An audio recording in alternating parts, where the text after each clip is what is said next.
Good morning, good morning, good morning, good morning, good morning, good morning, good morning, good morning, Cheesy Potatoes. Good morning, Terry. Good morning, Judge Devin. Good morning, Alex. Good morning, Manders. Good morning, Lotus. Good morning, Ruger. Good morning, Reaper. Good morning, Miss Bella. Good morning, Zumba. Good morning, Big Red. Good morning, all the beautiful, wonderful people, guys. As we get in over on the TikToks, if you don't mind, tap the screen, share the live, send your daily heart me. It's only one coin, and we'll boost the live and push us out to the FYP. We are looking for some debates, and this is actually going to be the last day of this topic. I was going to roll out the new topic today, but I'm going to hold that for tomorrow. So today, this will be the last day for this background. So, hey, you want to come catch a fair fade, make sure you get up here. With that being said, only request up if you are a Trump supporter or disagree with anything on the background. We're only looking for some debates. Only request up if you are a Trump supporter or disagree with anything on the background. We're only looking for some debates. If you are a friendly, tap the screen, share the live, send your daily heart me. It's only one coin. It will boost the live and push us out to the FYP. Even more than that, guys, please, please make sure share the live, which is super awesome. I appreciate everyone sharing the live, but more than sharing the live, if you could repost the live. Reposting the live helps so much. So please repost the live. I'm going to keep resetting the daily gift goals to these little 1 cent gift goals. If we can knock those out a couple of times, it'll help boost the live and push us out to the FYP to get more people in here. Like I said, only request up if you are a Trump supporter or disagree with anything on the background. We're only looking for some debates. That being said, let's go. You stepped in a box, now you're in the ring. Ain't no hugs here, you better take your best swing. Mike Hot, who wanna step in the flame? This ain't a debate, this a mind game. Facts type lies, get left in chain. One wrong word, get slapped out your name. This ain't TikTok T, this a war zone talk. No script, no filter, no safe walk. Bring stats will get scrambled like a glitch. I got fire in my mouth like I came from the pit. Hey, Step in if you dare. Truth hit hard like a punch in the air. Ain't no rules, no plan, no script. One wrong move, get cooked real quick. No cap, no shield. Better know your stuff or you get revealed. Step in, don't you wanna?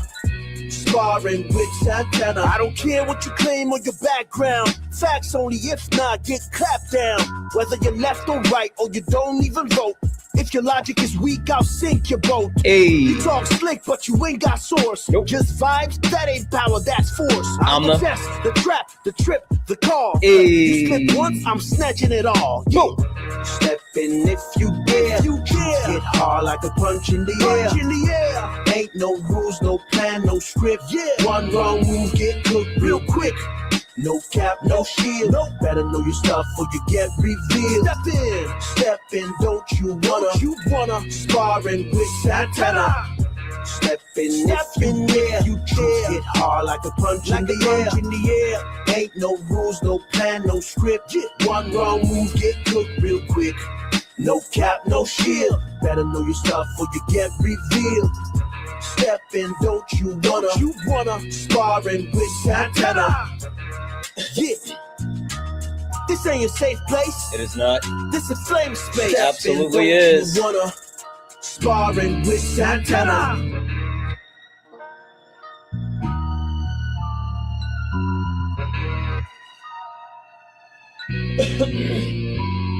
Guys, welcome in. This is Sparring with Santana, one-on-one debates with Trump supporters or anyone that disagrees with anything on the background. I am Santana, guys. Only request up if you are a Trump supporter or disagree with anything on the background. We are only looking for some debates. If you are a friendly, do all the wonderful things. Tap the screen, share the live, send your daily heart me. It's only one coin. It will boost the live, push us out to the FYP. Also, guys, please knock out the daily gift goal. You guys are doing amazing with it. You guys are actually like running through the daily gift goal. That is awesome. Hey, Dawn, thank you so much for the boxing gloves. I'm going to go ahead and reset the daily gift goal. I'm going to keep resetting into the little 1 cent gift goal. And holy shit, Bear, let's go with a galaxy. Deb's in the chat for Bear. If we can keep knocking out the little 1 cent gift goal, it will boost the live and push us out to the FYP. If you're over on the YouTube, make sure you hit that thumbs up. hit that thumbs up button. It'll help boost the live. I'm sorry, it'll help boost the VOD. It'll push it out more. If you take a look up in the corner where my name is and it shows how many people are watching, if you actually hit that, it'll actually boost the VOD with that thumbs up. If you're over on Twitch, Kick, Instagram, what up, twin? That being said, this will be the last day that we have this background. I had a new background that I was preparing to roll out, but I decided to hold it for one more day. So this is the last opportunity to get in on this background. If you want to actually debate anything on this background, then now is the chance. Now is the time. Get up here. Let's get active. With that being said, America doesn't really care. And I think it's been super interesting to go through this entire this entire thought process, this experiment of seeing that if I could be proven wrong. And it's been super interesting to find out that I'm right. I was just right. I was literally right. And the most interesting part about this is that there's been a lack of even pushback from a couple of different categories, but I digress. Republicans, they don't care about Epstein survivors. We understand they don't care about Epstein survivors because, hell, they don't care about our country, the Constitution. They don't care about women, children. They don't care about the economy. They don't even care about their constituents, the ones that continue to vote Republican, even when the Republican Party does nothing for them. They don't care about them. So I guess that's just kind of a given. Now, the next thing, or the other group that's supposed to be, you know, the good guys, right? The Democrats are the good guys. But when you talk about the good guys, you have to talk about the moderate Dems. The moderate Democrats, those Democrats who, you know, they just want to get along just to get along, right? They think that we have to work with the Republican Party. They support people like, you know, Chuck Schumer, Nancy Pelosi, Hakeem Jeffries.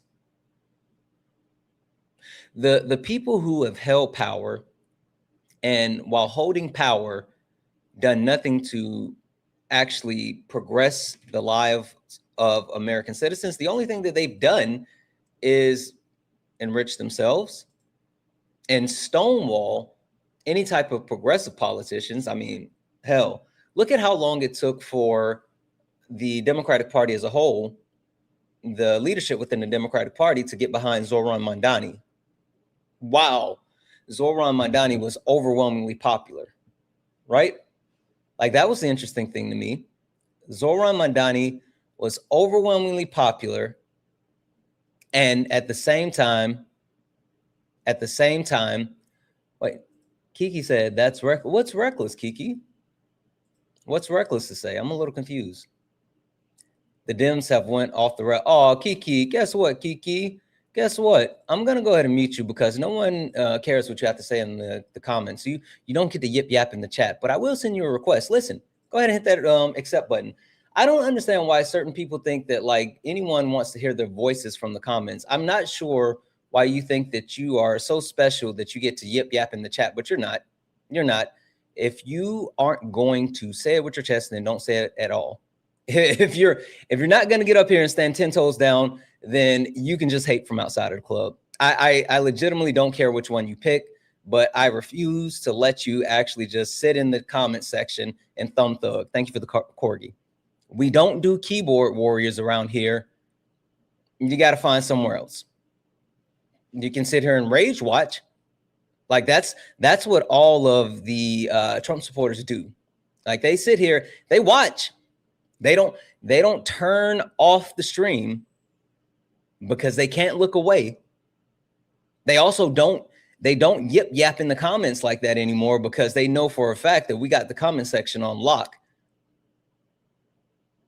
And so they just sit and stew.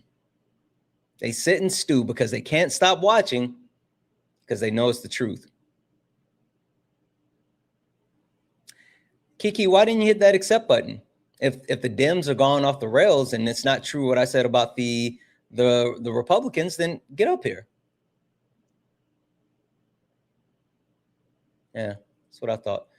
Anyway, Moderate Democrats. Moderate Democrats are absolutely a part of the problem, and they don't care about our country because they've never been real opposition for the Republicans, the fascists that currently have power, who are actually destroying the country. All they want to do is maintain their piece of power and their actual, bank accounts. So there's that. White men don't care about anything but power. And I catch a lot of flack for this one.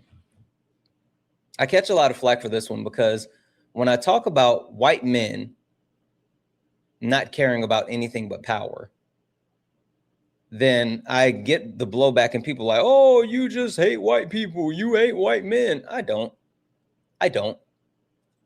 But I think it's interesting that people get so upset that I call things out. Like when I see it, I call it out. When I notice a trend and an issue and a problem, I'm the problem because I talk about it. They start, oh, you're racist.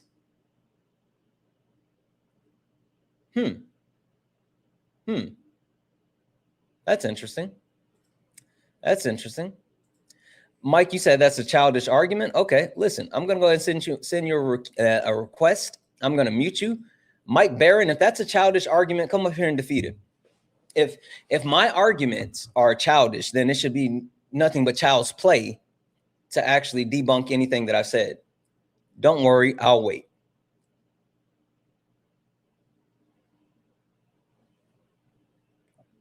No. Mike, you're not gonna accept that request? Mike Barron? His bio says the left have 3 obsessions: race, sex, and other people's money.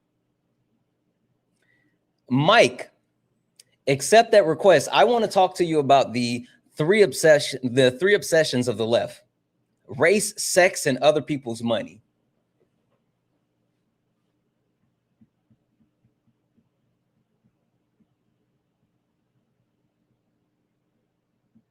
That's what I thought, you coward. That's what I thought. It's so interesting how, like, they have such big opinions, but the only place that they're willing to share their opinions is in their safe space. They're only willing to actually share their opinions when their opinions can't be challenged. I don't get that. For me, I think the best thing that we can do when it comes to anything that we believe in, yes, we have to build our opinions based off of facts, right? But the best thing that we can do is stress test our opinions to ensure that they actually hold up, right? Like that's the thing. We want our opinions to actually be stress tested. And if your opinions are not going to be stress tested, then what do you hold to them for? Anyway, the point that I was making is white men, they don't care about anything but power. Not only do they not care about anything but power, they are willing to trade any and everything for said power. And it's super interesting that they're even willing to change. They're even willing to trade the lives of themselves, their families, the happiness, the safety, right? Think about this. White men overwhelmingly voted for Donald Trump. And with that decision, we are unsafe, not only on a domestic level, but on a global level. We become pariahs on the international stage. Like, the United States of America is no longer looked at as the leader of the free world. We have former allies, or I guess still technically allies, but the intelligence community isn't sharing information with us like that anymore because they don't trust that the actual information won't come out. Oh, look, someone must accept the request. Undefeated Matt, hi, how are you? Good, how are you? Wonderful, wonderful. Undefeated Matt, are you a Trump supporter or disagree with something on the background? No, I'm a Trump supporter. Okay. All right. All right. Listen, well, I think one of my mods might have sent you the request, but thank you for accepting. But before I go too far, quick question. Do you know who I am? No, I don't. Okay. Okay. Listen, I do not blame you for that. Two things. One, can I just call you Matt? Is that okay? Of course. All right. Perfect. Matt, would you mind if I give you a quick introduction to not only who I am, but what this is? Sure, of course. Perfect. Perfect. One moment. Ladies and gentlemen, welcome to the main event.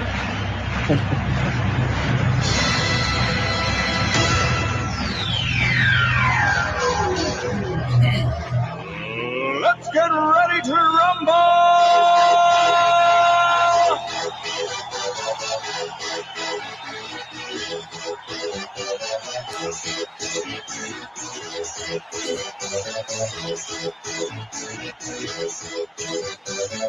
Y'all ready for this?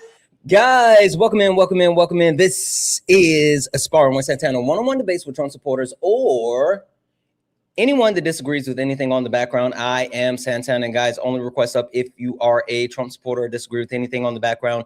If you're friendly, tap the screen, share the live, send your daily heart me. I'm going to keep resetting the daily gift goal to these little 1-cent gift goals. If we continue to knock those out, it'll push us out to the FYP. We have Matt up here, and Matt, apparently my mod sent you a request to come up, and again, thank you for accepting that request, but sent you the request to come up because in the comments, apparently you said that I hadn't said anything factual yet. So yes, Matt, can you tell me what have I said that wasn't factual, that, or what do you disagree with? Well, basically what it was is I think you were sharing more feelings than facts. I think your opinions, you're presenting them as facts is how I took it. Okay. Can you be specific? You know, you were saying a lot of things about the white man, which is fine. That's your opinion. You were saying a lot of things about, you know, America is no longer thought of as a national power, which again, you know, you can feel that way. I didn't but you have no facts. Wait, hold on. To be clear, no, I didn't say, no. I've never said they're not considered a national power anymore. That's completely unfactual. You said they weren't the national power. No. Listen, yes, you did. It's fine. I'll repeat what I said. I didn't. I said. You did. Matt, are you gonna have? I mean, don't try to call me a liar. You know what? It's fine. It's fine, Matt. I can replay it. I can replay it. Go for it. How about that? Please How about that? So your point is, I said that America is no longer a national power. No, the national power. The national power. Okay, that's what you're saying. And I'm saying, I said, sure, the world power, sure. And I'm saying that I said that America is no longer looked at as the leader of the free world. So, which again is an opinion. No, those are two different opinions. But can we agree that those are two different things? No, not really. I think they both mean the same thing. I mean, it's world as a leader. You don't think United States is the world leader anymore, whether it's a power or that's not whatever. What that means, it's Matt. the same thing. Okay, so this is a tracking issue. You can tell me perfect. It doesn't. It's a tracking issue. I got you. Don't worry. The term leader of the free world is the title that's given to the person that runs the country that is considered the leader that coalesce all other countries, i.e., it's usually the president of the United States, because other countries look to the United States to lead them. Now, this title is a celebratory title that's established by other countries. And the last time they officially said, oh, the United States of America is no longer the leader of the free world, is when Donald Trump was in power prior. And they said that Angela Merkel, the former chancellor of Germany, they started calling her the leader of the free world. So I'm not saying that the United States is not a worldwide power. Of course, they're a superpower. They're the superpower. That's not what I'm debating.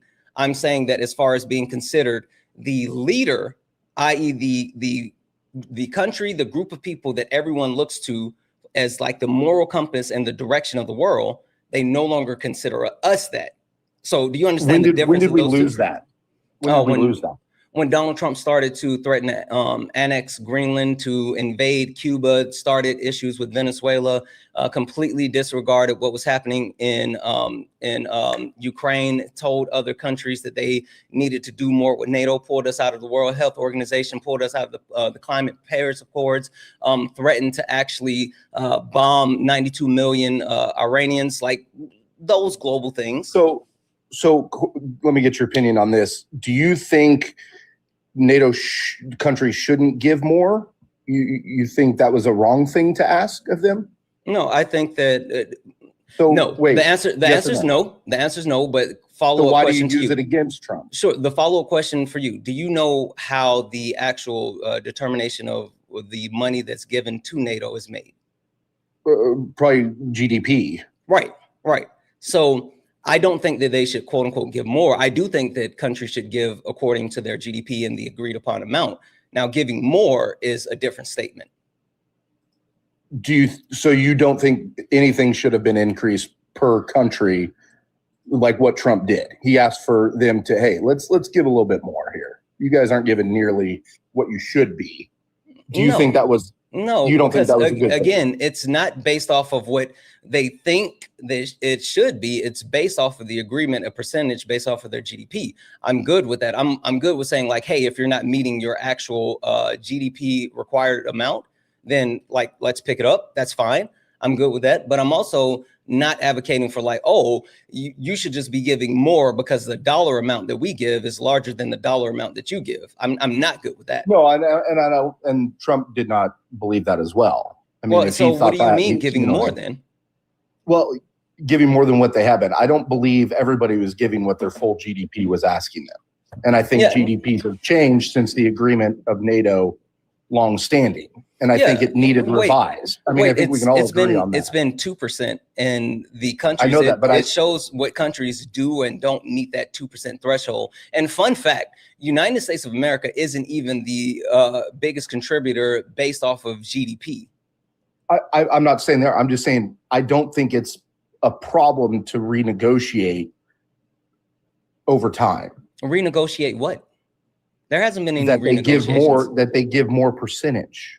I don't think that's a terrible thing. There haven't been any new negotiations. There like that's not what he's saying. That's like you're just saying stuff now. No, I'm not. You are. I'm not. When did Donald Trump say that we need to actually rewrite the articles or constitution or whatever that binds NATO and change what the actual percentage of the amount is given? Like, when did he put forth that initiative? I'm not saying he did or didn't. I'm just saying I don't think it's an issue if we do. Yeah, but that's not what he's been talking about. He's been saying that people need to give more. And you literally just said give more. Yes. And not only did he say give more, but he's threatened to pull us out of NATO. Yes. It's a bargaining chip. That's not an issue. I don't think you guys understand. Donald Trump is really bad at bargaining. He's not. He is horrible. He is literally horrible. He's not.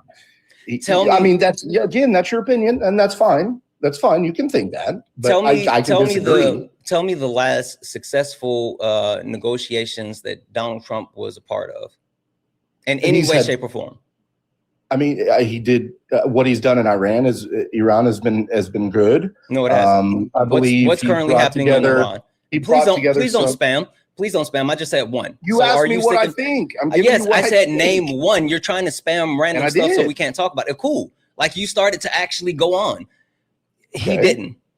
Tell me how he's had successful negotiations in Iran. Well, he's going to bring peace to the Iranian, or trying to bring peace to the Iranian people. That's not successful negotiations in Iran. People can disagree with how. No. Hey, saying that he's going to do a thing isn't a successful negotiation. He's on track to do so. What happened when Donald Trump gave Iran a deadline to accept a ceasefire? Which time? That's the question, Bub. Well, no, because he did it. Exactly. And what happened? And he renegotiated. No. They didn't break it. He kept extending the deadline because they wouldn't actually agree. Okay, so question here.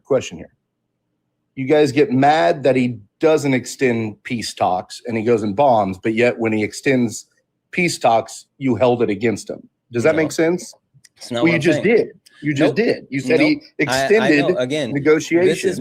This has been a tracking issue for you the entire time. So the problem is that Donald Trump keeps giving deadlines, and then when he gets to the deadlines, he's quote unquote extending, but at the same time, the Iranian regime is saying that they are not actually negotiating with Donald Trump because he doesn't negotiate in good faith. And the reason why we know this is factual, what happened with the last peace agreements talks that they were supposed to meet in Pakistan for? Well, again, I'm sorry if you believe it. I'm not going to believe a single thing that comes out of what happened. Iran What happened with the last machine. peace agreements? What happened with the last peace agreements talks? That they didn't come to a full agreement. Nope. They didn't come to a full agreement. Nope. That's not what happened. They gave him a list, and we didn't agree to all of it. That is not what happened. No. Then you tell me what happened. Yeah, JD Vance was literally gearing up to go, and Iran never committed to meet and have peace talks. And so finally, they kept saying, no, we're not going to meet. We're not going to meet. And after they shut down the Strait of Hormuz again, Donald Trump and JD Vance had to pull the meeting because Iran said they weren't going to show up. And then after that, Donald Trump said, well, there's an indefinite extension to the ceasefire, even though Iran has been open and adamant and on record saying we did not request an indefinite extension. So like you're sitting here saying that he's done anything. The question I originally had was name one successful negotiation Donald Trump has had, and your decision was Iran, but there's nothing tangible. Sure. What tangible plus have we got out of the negotiations with Iran? Well, we've got oil coming. You know, they came to us for oil, which is nice to supplement our allies. Wait, so if they came to us, then why is oil over 120 a barrel? And I'm not saying price. I'm just saying it's nice to be able to supplement those people. I'm glad that we could help out the world in that factor. Wait. Hold on. Oil will come down. Is the United States the biggest benefactor of the Strait of Hormuz being closed? I wouldn't know if we're the biggest. I don't know if we're the biggest, but I'm sure we're a big player in that. Would you say that who do you think the closing of the Strait of Hormuz has benefited more, the United States or Iran? I don't think it has benefited anyone. Yeah, it has. It has. I don't. It literally has.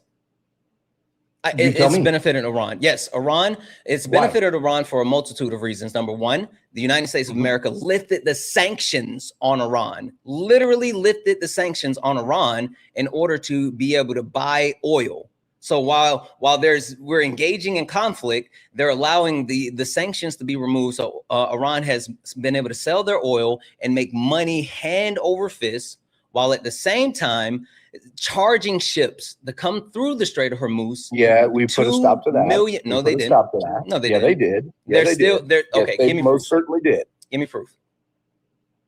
Are you referring to the blockade? By putting a USA blockade. Yes. Okay, perfect. Tell me what happened when the ships from China tried to get through the U.S. blockade. I'm not sure. They got through. Cool. And how many ships was that? No. There's been a multitude of ships. That's the funny thing about all of this. How many? There's been plenty of ships. There's been plenty of ships. Plenty of ships. Yeah. I don't know the number directly off of my head. What I do know is that the blockade hasn't stopped Iran from making money, and that's why I said Iran has made tons of money off of the Strait of Hormuz being shut down. While you, for some reason, I'm sorry, I disagree.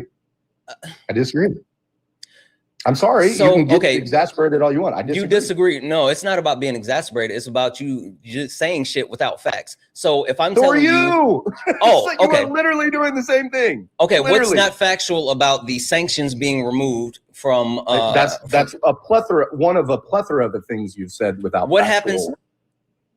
Wait, are you saying it's not factual that the sanctions were removed? No, I said that's one of a plethora of things that you said that hasn't been factual. Now, So just to be clear, are you saying that it's not true that the sanctions were removed? Sure. I'm sure there's context to that. No. You've also said there's been plenty of ships. No numbers. Stop. You said money hand over fist. You're running, Matt. Matt, you're running. You're the one who's bringing this up, not me. Matt, you're running. So you don't like. I need you to be clear. I need you to be clear. Are you saying that the sanctions were not removed from Iran? I don't think all sanctions were removed from Iran. I do not believe that all sanctions had been removed. What sanctions did I say were removed? You tell me what sanctions were removed. You're the fact gatekeeper, so tell me which facts. I told you the sanctions were removed, allowing them to sell their oil. That's how they've been able to make money. I literally said and I'm sure there's restrictions on that, but give me the news article, give me the articles that say this. Wait, why are you sure there's restrictions? I'm just saying you're not going to just open it up for them to have free play. Trump would not do that and did not do that. Why are you saying there's restrictions? Brother, you're getting away from the point. No. I just need to know. I told you asked me a question. Okay, you asked me a question. I said, I do not believe that all restrictions were lifted on Iran. Mm-hmm. Now, can you provide me facts? Yeah. You've got the computer. I'm just on my phone. What you can do, there's a BBC article that you can look up. I want you to give me I don't give a fuck what you want. I'm giving it to you. There's a BBC article that you can actually there's a BBC article that you can actually review. U.S. lifts sanctions on Iran. U.S. lifts sanctions on Iran's oil as energy prices soar. It talks about the actual sanctions that were removed. This was back on March 21st. So this happened on March 21st, and it talked about the actual energy implications. And at that time, the oil was 112 a barrel, right? Mm-hmm. And now it's over 120 a barrel. So and it reached up to like 121, I think, back March, April time as well. So then it got down below 90, and then it came back point up. That I'm making, and it never dropped down below 90. I think it was like 93, I think, is the lowest it got. Not since we've been in a conflict with Iran. No, it hasn't. It has. Prove it. I'll give you an article. It's the stock market, oil prices. There you go. I cited that's not the article. No, I told you. I mean, No. You're being disingenuous because I told you where the article was and I gave you the title. You are, brother. No, you're not. You're so fucking disingenuous. I gave you the article title and where it is. You don't have facts. You gave me a BBC article. And I gave you the title. I gave you the BBC article and the title. Fantastic. Give me the source and the title. Check out stock price. Go to the stock prices. No, give me your source and title. Don't need to go to the stock prices. You'll see it. You do You'll see because you're not giving facts. You're not factual. You can literally go and check. No, you're not. Hey, Matt. Sure. Give me the actual title and the location. Just like I did. I said BBC, and then I read off the U.S. lift sanctions. I gave you the entire title. I even gave you the date. You can look at any oil company and check out their stock prices. Sure. Then Matt, I'm gonna put you on mute for a second. You go look it up. I'm gonna thank a couple of people, and I'll wait for you to come back. Debbie's in the chat for Morgan. Hey, Morgan. Morgan sent a $5 donation saying, "Happy Monday. Have a great stream." We'll see, Morgan. Debbie's in the chat for Morgan. Thank you so much for that $5 donation. Debbie's in the chat for Manda. Manda sent a $2 donation saying, "Please tell Matt that he's the reason us white women are voluntarily celibate." He defends a rapist. He's also proving further evidence. No facts. Okay, Matt. Hey, I need you to have impulse control, Bub. I put you on mute so I can thank people for the donations. You're supposed to be going to get an actual source. So I need you to I'm going to finish thanking people for the donations. You go grab that source. You can come off mute after I finish, but I need to get through this. He's defending the rapist. He's also providing further evidence for my hypothesis that white men don't read. Thank you for everything you do, Santana. Love you so much. I love you too. Debbie's in the chat for Amanda. I think we are caught up, guys. If anyone, Activista. Debbie's in the chat for Activista, who sent a $5 super chat to say sanctions lifted and now they're charging to go through the strait and they didn't before. the war. W's activists. That's been my entire point, right? Guys, W's in the chat for the donations. If anyone else likes to support the live, you can do so. Cash App, PayPal, Venmo, pay links in the link tree in the bio. Santana speaks for you. Santana speaks for you is the best way to support the live. If you're over on YouTube, you can send a super chat and I will read that out. Keep tapping the screen, sharing the live out. I'm going to keep resetting the daily gift goal. If we can continue to knock that out, it'll help boost the live. Push us out to the FYP. Only request up if you are a Trump supporter or disagree with anything on the background. We're only looking for some debates. Only request up if you are a Trump supporter or disagree with anything on the background. We're only looking for some debates. Matt, you got the source? No, I was listening to the lies in the chat. Okay, so we're just gonna say you're wrong and keep moving. Fine, that's fine. That's fine. That's your opinion. Yeah. That's fine. No. It's unless you can prove it, then that's facts. I don't give a fuck about like you saying that. Unless you can prove it, that's facts. Now, as far as the question, as far as how many ships have passed through the Strait of Hormuz, since the let's see here, data shows that the 279 ships have passed through the Strait of Hormuz, and even with the blockade being in place, what's the timeline?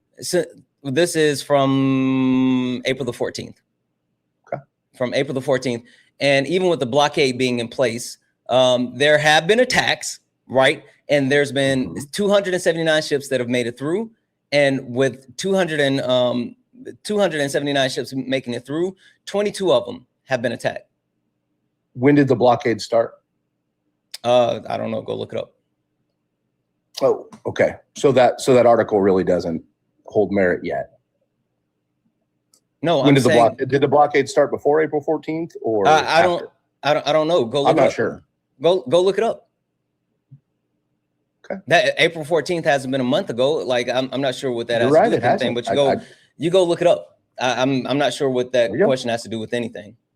Well, you stated an article and I'm talking timeline of when that article came out to hold its merit. No, I'm saying that there's been. Because I said once the blockade was. I said since April the 14th, there's been 279 ships that have come through the Strait of Hormuz. I thought you said the article was done on April 14th. No, I said since April the 14th, there have been 279. Where'd you get that cited? Where'd you get that cited at? It's in the article. When the article come out? Because you said, when did that article come out? I want to know when the article came out. Why is that a problem? Go look up the article. The article is... What article is it? Yep. It's Al Jazeera. How many ships passed through the Strait of Hormuz?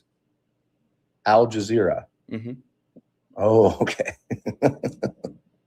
Al Jazeera. Okay, anyway, that's fine. Wait, are you going to go look it up? And you just said I want to talk about some other topics. Of course you do. Of course you do. Well, I don't want to go on mute again. I want to talk about some other topics. This is the most interesting I'll join again tomorrow and I'll look it up I don't give a fuck about you saying that you will. No, you won't. You're a liar. But you know what's so interesting? You know what's so interesting? You said that I didn't have any facts. I hadn't said anything factual, but I keep giving you sources. This is the second source I've given you. You're not going to look anything up, and you haven't given not one source, not one, for any of the shit that you said. Doesn't that feel hypocritical? No, it doesn't. Oh, okay. I'm sure it doesn't. You're just a hypocrite, so like shit like that doesn't bother you. You know, happens. Yeah, I understand, because you don't live in reality. That's fine. I mean, it's just like I just don't live in a warped reality. No, you don't live in reality. You don't live in reality. You guys live in a world where you feel like everybody hates you. Let's not forget everybody seems to be a victim and this and that. Let's not forget that the original question was, can you name one successful negotiation that Donald Trump has had? You said Iran, and I said, what tangible benefit has come out of Iran and the negotiations? Your premise was, oh, we're selling more oil to people. That's not true. That's not true. We haven't seen a spike in oil sales from us. As a matter of fact, Russia and Iran have benefited way more than the United States as far as oil sale since the Strait of Hormuz and the conflict with Iran.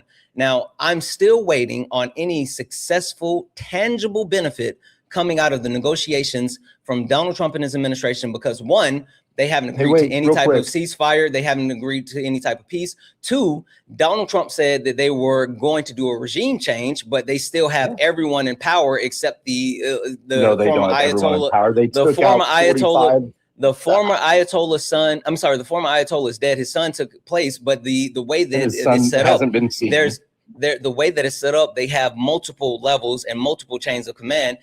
Like there's been no actual tangible benefit. Our prices are up. We've alienated allies. Troops have died. So give me where you say you're running. Give me the one. No, Matt. I need you to lock in and give me the one. Well, tangible, I'm locking in. Somebody in the chat said that article was released April 14th. Yeah, so I was correct on that. Sure. Go. So I was correct on that. That's fine. Go look it up. The chat said it was released. I don't care what you're saying. The chat says go look it up. Good attempt by you. No, it's not. Go look it up. You prove me wrong. I don't need to. Exactly. They confirmed. They confirmed what I said. Sure, they did. Sure, they did. Fuck out. You said it, Matt. Go back and play it. Matt, give me one tangible benefit from the conflict with Iran that has come out of the negotiations. One.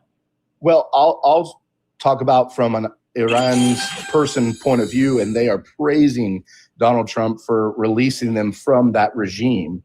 I believe them more than I believe you and your Al Jazeera media. How does that benefit the United States of America? How's that a tangible benefit from? Well, I'm not only thinking about American. Yeah, sure. I'm also thinking about Iran's people. Go shill for Iran. I don't care about you shilling for Iran. Give me one tangible shilling benefit. For Iran? Give me one tangible You're the benefit. One quoting Iran propaganda, and I'm shilling for it? Shh. I need you to lock in. Give me one tangible benefit. Just one tangible benefit from the negotiations that we've had with Iran.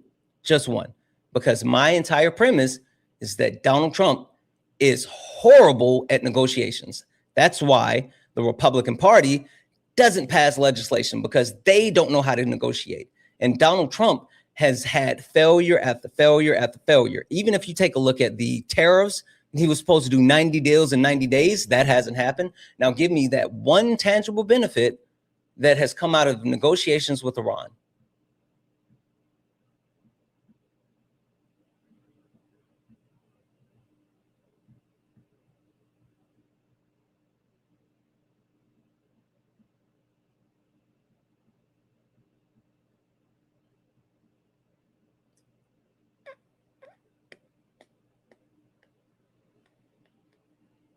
I'm sorry you enjoy regimes and you're okay with it, but what he did for the Iranian people, what he did for the Venezuelan people by taking dictators out is a great, great thing. People from both parties for decades. Matt, give me one tangible benefit that came out of the negotiations with Iran.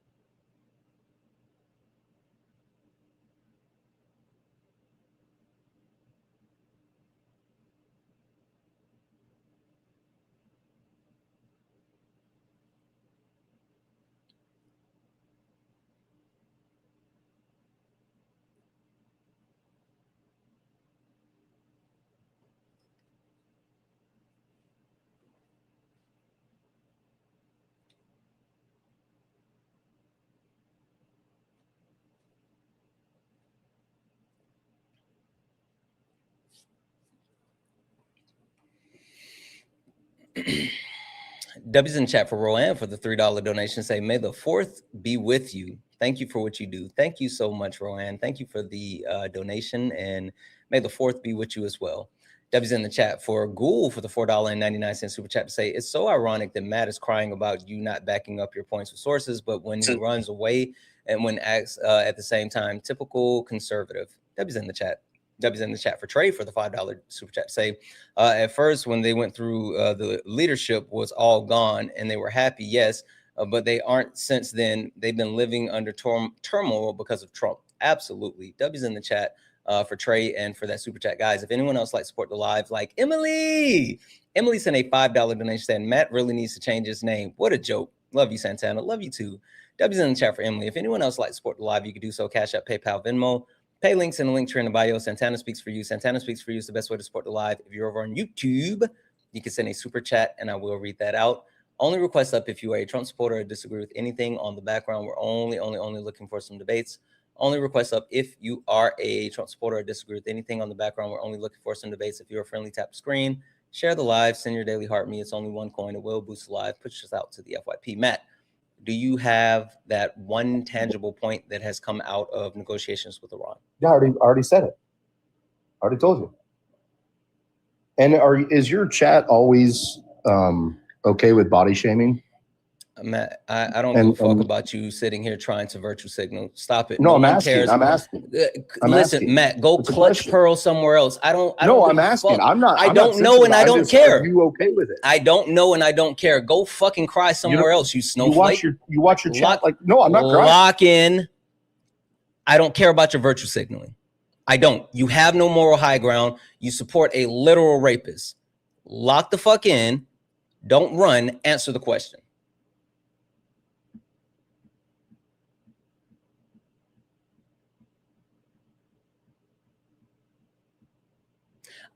They always try to fucking virtue signal. I'm like, I don't know if you guys have gotten this from me yet, but I'm so sick and tired of these people who act holier than thou.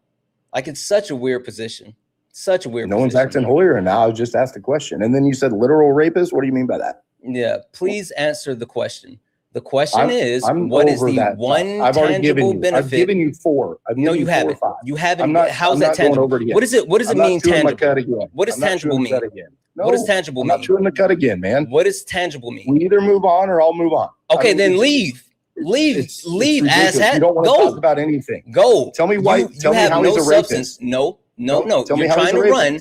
You're trying to run. No, I'm not. I'm over the conversation of that. A tangible benefit. I'm sure you are. I would be over the conversation as well if I've been getting dog walked because I don't have any fucking points. Now, a tangible benefit would be, since the negotiations with Iran, we have agreed on a ceasefire and a denuclearization deal with Iran.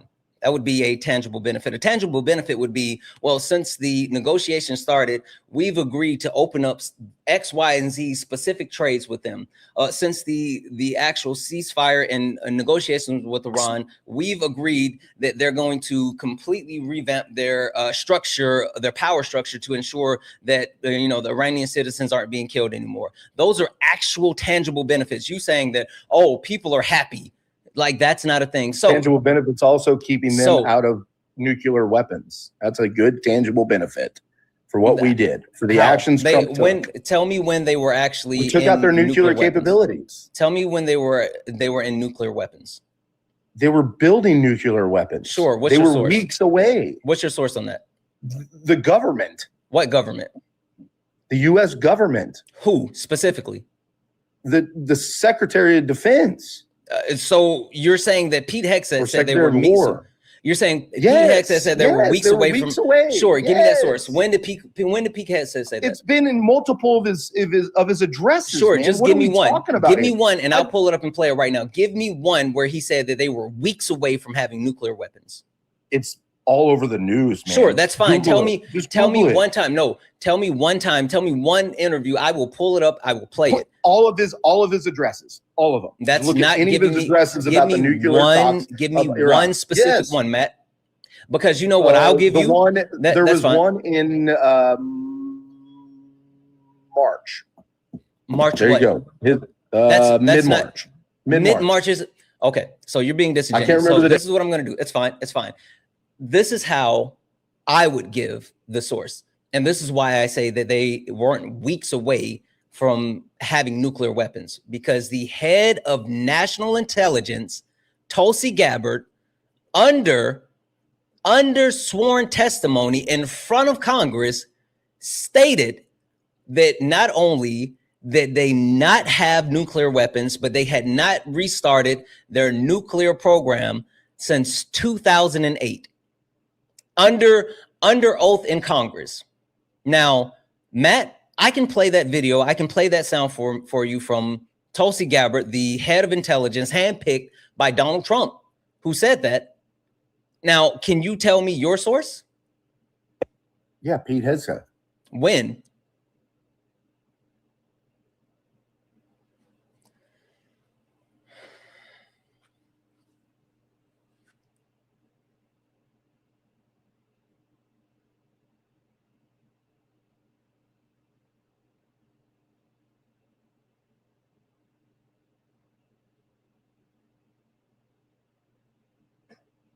April 2026. April 29, 2026. April 29, 2026. April 29, 2026. Got it. Armed Services Committee said there were imminent threats. No, that's not what you said. You said that he said imminent they were threat weeks is away. Exactly. No, you said they're no. You said they're weeks away. Stop it. Stop it. You said they're weeks away from having nuclear weapons. That's what you said. Threat. No. Now you're changing and saying that he said they're imminent threats. I pulled up. Stop it, man. Stop it. You're being talk about disingenuous. No, you're changing what you're saying. You're literally changing what you said. Stop, bro. Stop. No. You're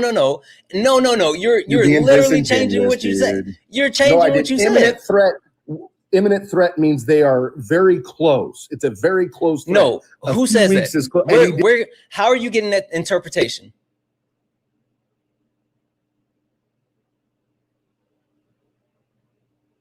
Sorry, he said imminent threat on April 29th. Then we can't hear you as you're swiping out of the app. You have to wait to start February talking. 28th. February 28th. He defended the weeks away comment. February 28th. Oh, okay. So just to be clear, he said they were imminent threat on. And that's in April 29th. Hold on. Let me just be clear. April 29th, weeks away. Again, I don't need you to chime in. I just need you to stop for a second. So the imminent threat comments that we have is from these actual testimony on the when he went to Congress and he was requesting the 25 billion, right? And now you're saying what he said earlier, right? Because this was on April. This was on April 29th, right? Yes. And you're saying he made the imminent threat comments on February the what? No, he made the weeks away comment on February. Right, weeks away. February 20th. On February what? February 28th, 2026. Okay. Perfect. So you're saying that he made that weeks away comment to bolster the imminent threat comment? No, he made the imminent threat to bolster what he was saying earlier in the Iran conflict. Okay, so let me look this up.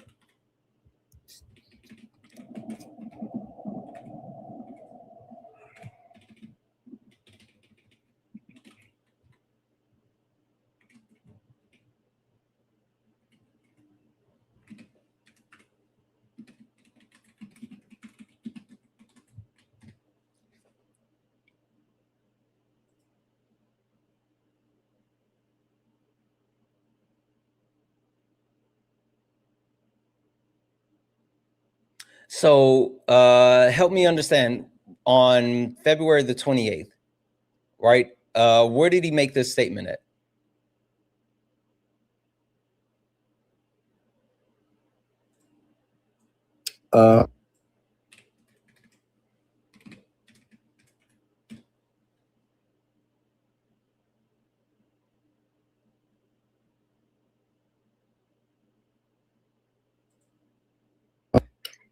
They just said in previous addresses is what AI. Oh, so AI overview told you that he said that, but you can't tell me exactly where the source is listed, where he said weeks away. Well, he said it. He said it in address. He said it in public addresses at the White House and at Pentagon. Sure. Can you tell me? I don't know exactly what speech it was, but he said it numerous times leading up to the conflict. Oh, yeah. Okay, so here's the actual quote. and this is from February the 28th. He said that, hold on, shifting over the last year, declaring that, I'm sorry, Trump made the mark shifting over the last year, declaring that the U.S. had obliterated Iran's nuclear program in June, only for its aides to warn they're just weeks away from a bomb to justify the current operations. Now, this did not come from Pete Hegseth. This came from people within. Sorry, no. So now you're okay. No, so now aides. Now it's just aides saying that they were. And please listen to what this said. Please listen to what this said. This says that they were just weeks away from justifying the bombing of the current operation. No, they said that Iran was weeks away from having. No, they didn't. No, they didn't. Yes, I'm looking at it right now. I'm looking at it right now. Maybe not in that one, brother. I'm looking. I found the actual article from February the 28th. Like you gave me this. I went to go look this up. Like I went to find the information that you gave me, and this talks about they said that the aides. Only for his aides to warn that Iran is just weeks away from a bomb to justify the current operations. Yeah. And also to what was your original point? No, so to also what was your original point, Matt? Your original no, Matt, don't run. No, this is all in our conversation. Don't run. No, this is all in the Iran conversation. Please tell me what your original point was, Matt. They had nuclear capabilities. That was my original. Your original point, complaint. Yeah, and you said that Pete Hegseth had said that they were weeks away, and I told you that was not a comment, and you gave me two things to justify that. The first thing you gave me is when he said that they were an imminent threat. That's not weeks away. But then you said specifically on February the 28th that he said that they were weeks away. And when I looked up the transcript from February the 28th, because there is a transcript, he never said that. And the aides, when they said weeks away, they were talking about weeks away from having a bomb that would justify the current operation, meaning that if they got the bomb, if they had gotten the bomb, then it would have necessitated the course of action that they were taking. They had weeks away of bombs. Yes, they did. Nuclear bombs. That's what that means. This didn't say anything about nuclear bombs. It just says bombs. And this doesn't say nuclear bombs. It says it says bomb. And other administrative No, it doesn't. Where are you seeing that? Yes, it does. Where are you seeing that? You're looking at your AI overview. It's not in this information. Well, I'm sorry it doesn't match yours, but it says okay. Then tell me. Official, tell me what's the actual source and not your AI overview. Give me the actual source. And also, there was only 7 ships that have passed by the. No. You're running. Matt, give me your actual source, not the AI overview. No, that's my source. The AI overview. Yeah, right now. Okay. On a quick, so the AI overview. On a quick Google search. Yeah, the AI overview is incorrect. Well, the AI overview. That's fine. Yeah, no, it is because what I'm telling you. Again, I said I'm not. The point that I'm making is that the actual AI overview is an amalgamation of just top searches. Is not completely fact checked. There is some information that is factual. There is some information that is not factual. But the overarching point being, if you have a direct source that contradicts what I'm finding with this actual transcript that was written up from PBS that talks about the actual, it says negotiate with bombs. Hegseth says of the U.S. air campaign in Iran, which it was looking at the actual timeline and also the additional information from testimonies. Can you give me that contradicts it? No, because I'm not spending that much time on it right now. Okay. I've got things to do here in a little bit. But okay, so you're also wrong. Your facts. So you're wrong. So you're wrong. So let's just get to the point of saying, like, you don't have any factual information, because your entire point was, well, one, that there was something tangible that came out of the negotiations. That's not true. Two, you've also said that they were imminent threats. A question: what do you say about what Tulsi Gabbard says to completely contradict the whole point as far as nuclear weapons? I think there could be different opinions, and maybe they each got intel that was different. It happens. Wait, so whose responsibility is it to pass on intelligence? All the above. Who is the director of national intelligence? Tulsi. Okay, so if the director of national intelligence goes in front of Congress under oath with the threat of perjury, and says that they do not have nuclear weapons and they have not restarted their program since 2008, then should we believe your AI overview or the sworn testimony from the head of national intelligence? Has things changed since she appeared before Congress? Possibly. Can you give me anything that contradicts since she said? I just said possibly. I just said possibly. Yeah, right? I'm granting you that. Maybe at that time that was her intel, and maybe that intel has changed. I don't know. Okay. Well, but you don't have any reason to say that it has until we have something factual to say that we're working under a different reality. Then we would be working under that reality, right?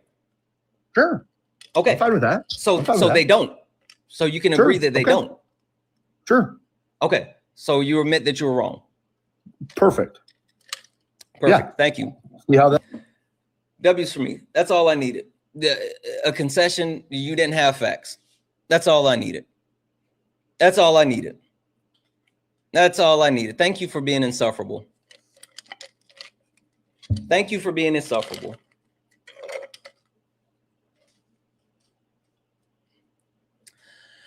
Only request up if you are a Trump supporter or disagree with anything on the background. We're only looking for some debates. Only request up if you are a Trump supporter or disagree with anything on the background. We're only looking for some debates. If you are a friendly, tap the screen, share the live, send your daily heart me. It is only one coin, and it will boost us and push us out to the FYP. Just an FYI. So there is someone in the request named I Am Not a Grifter. I am not a grifter. You have 9 followers and you're following 23 people. I'm going to go ahead and block you, bub. Go get your main account. If you grab your main account and come back, then I'll let you up. But I'm not letting you up here. I'm not letting you up here on a burner account, a spam account, just so you can slur. Like, fuck that. Absolutely not. I'm blocking you. I'm blocking you. Also, there's someone in the request, Sign, you have 15 followers and following 34 people. Same to you. Same to you. Go get your main accounts. I'm not talking to you cowards that won't come in here on your main account. You can go find someone else to play the weirdo games with. Not me. Not going to do it. Not going to do it. Hi, are you a Trump supporter or disagree with something on the background? No, sorry. Okay, thank you.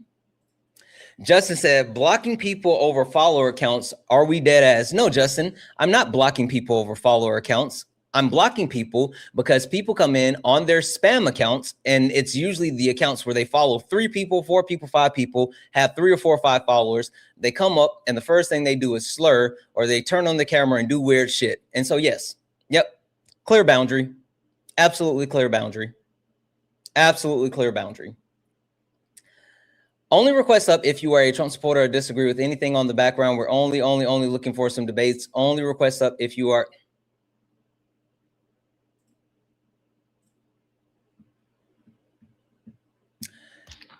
Did you come up for a debate?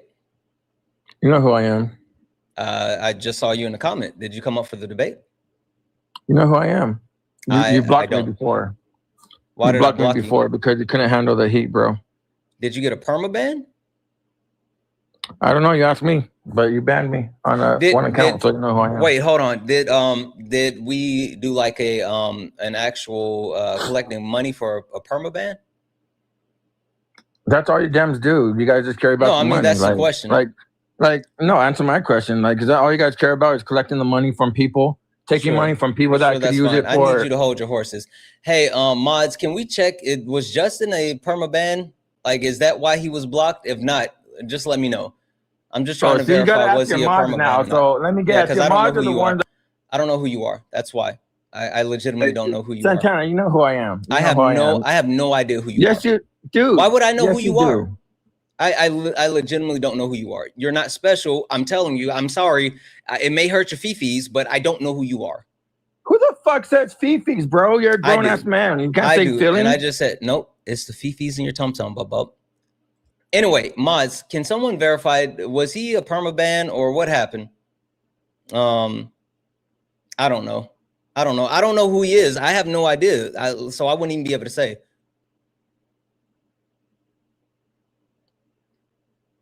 And there you go. You got to mute, bro. Why you always got to mute people? Because oh, okay. All right, that's fine. If you can't check, that's okay. All right. Hey, listen, Dustin, are you trying to debate something? What do you want to debate about? I don't know, Dustin. I mean, you came up here. And that to me, that's race. That's racist. You know, you're a colored man, and you're talking about white men, nothing but colored, white women, white colored. Did you call me fucking colored? Did you just call me colored? I'm black, you donut. I can't say what color you are because you will get mad. That's how you guys are. Wait, you can't say black? Colored is fucking wicked. For some reason you might want to censor me, bro. Anyway, but yeah, you guys can talk Dustin, about. This is what I'm going to do. I need you to hold on for a moment. I'm going to thank a couple of people, and then we can get to the debate. Just like Dean and Parker and Johnny. Sure. W's in the chat for Aaron for the $2 donation. Aaron said, "Where did you get this sick coffee mug pot thing from?" Listen, management got it for me. It's cool, right? It has like the things on it. It looks just like an actual coffee pot, but it's a mug. I don't know where she got it from. W's in the chat. Thank you so much for that $2 donation. Are we going to debate? In the chat for Jocelyn for the $1 donation. And Jocelyn said, this guy is such a donut. I'm starting to tell. I don't know who he is, but he seems insufferable already. Are we going to debate, or are you just going to ask people for the money they can feed their kids, bro? W's in the chat for Isaiah for the $2 donation saying, May 2nd may not be enough. Hey, I want to mention, can I ask you about it? 2 may not be enough. Let me ask you about but enjoy your week. I just really need to get through these thank yous. I just need to get through these thank yous. I got it, guys. I can mute them from here. I got it. Dustin, I just need to actually. My name is. Oh my God! You don't see a J? Are you dyslexic? Yes, I am dyslexic. Dustin, do you have a problem with that? Apparently, because that's not my name. My name doesn't have a D. Do you have a problem with me being dyslexic? Hey, how do you feel? Anyway, W's in the chat for Uncle Grandpa. Uncle Grandpa sent a $5 donation. Said, "Please let me play the role of Ops." Uncle Grandpa, you would be too good. There's no way. There's no way. Santana, how do you feel about Real Talk with Rob Donaldson? I don't give a fuck. W's in the chat for Ivan for the $1 donation. Saying, I was gonna feed my kids, but they told me to donate to Santana. What? You don't give a. That's right. Yeah, you do, bro. Yeah, you do. Stop saying don't. Thank you so much for that. W's in the chat for Trey for the $5 super chat to say, sorry, Pete Hexet isn't a reliable source by any stretch. W's in the chat for Mr. James, who sent a $4.99 super chat to say, Iran was nowhere near building a nuclear weapon. The caller clearly has no idea what he's talking about. And last but not least, guys, W's in the chat for Chip for the $10 super chat to say, Iran has been weeks away from a nuclear bomb Santana, since 1986. What a joke. Are you going to debate? Absolutely, or you just... what a joke. W's in the chat. Thank you so much for those donations, guys. If anyone else would like to support the live, you can do so. Oh my God. Thank you, everyone that's sending me gifts too. Pay links in the link here in the bio. Santana Speaks for You. Santana Speaks for You is the best way to support the live. If you're over on YouTube, you can send a super chat, and I will read that out. Also, W's in the chat for Mike. W's in chat for Mike for the $2 donation saying, bro, WTF is going on today. These guys suck. Maybe they're mad because MGT fired the orange Cheeto dictator this past weekend. What do you mean? MG, I don't know, Marjorie Taylor or MGT. I don't know. I don't know what you're talking about, Mike. I missed it. Santana, are you going to debate or not? For the $1 donation saying, tell them to shut up. Aaron says, shut up, Dustin. No, Aaron can go suck something. I ain't shutting up, bro. Weird. That's weird. W's in chat for Become Legend for the $1 donation, $1.99 donation saying, this troll Dustin was just on Dean's stream yesterday. That's weird. Okay. W's in chat for all the donos. I got a lot of coins from Dean's stream. You guys are being exposed and you don't like it. Sure.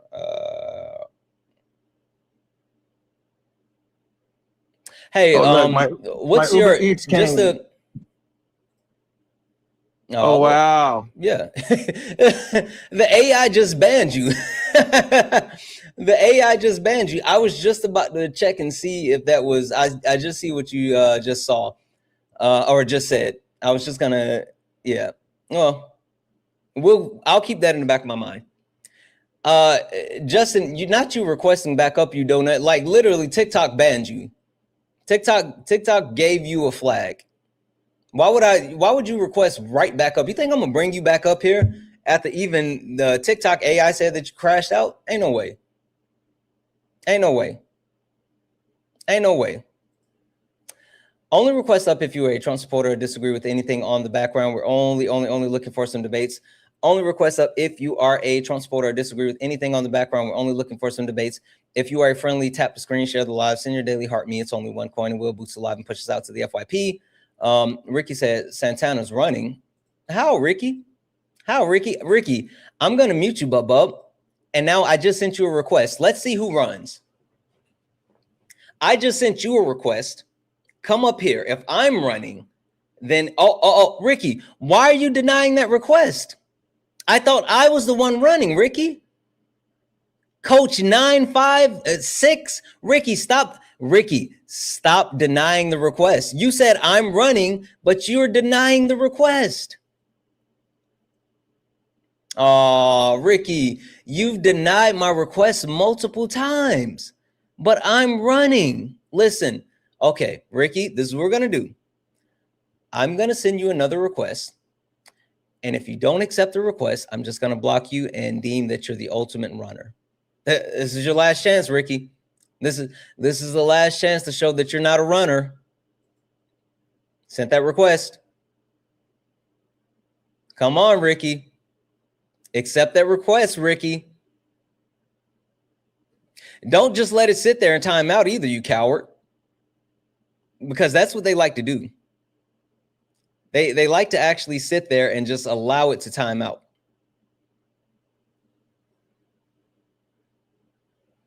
Yeah, that's what I thought, you coward. That's absolutely what I thought.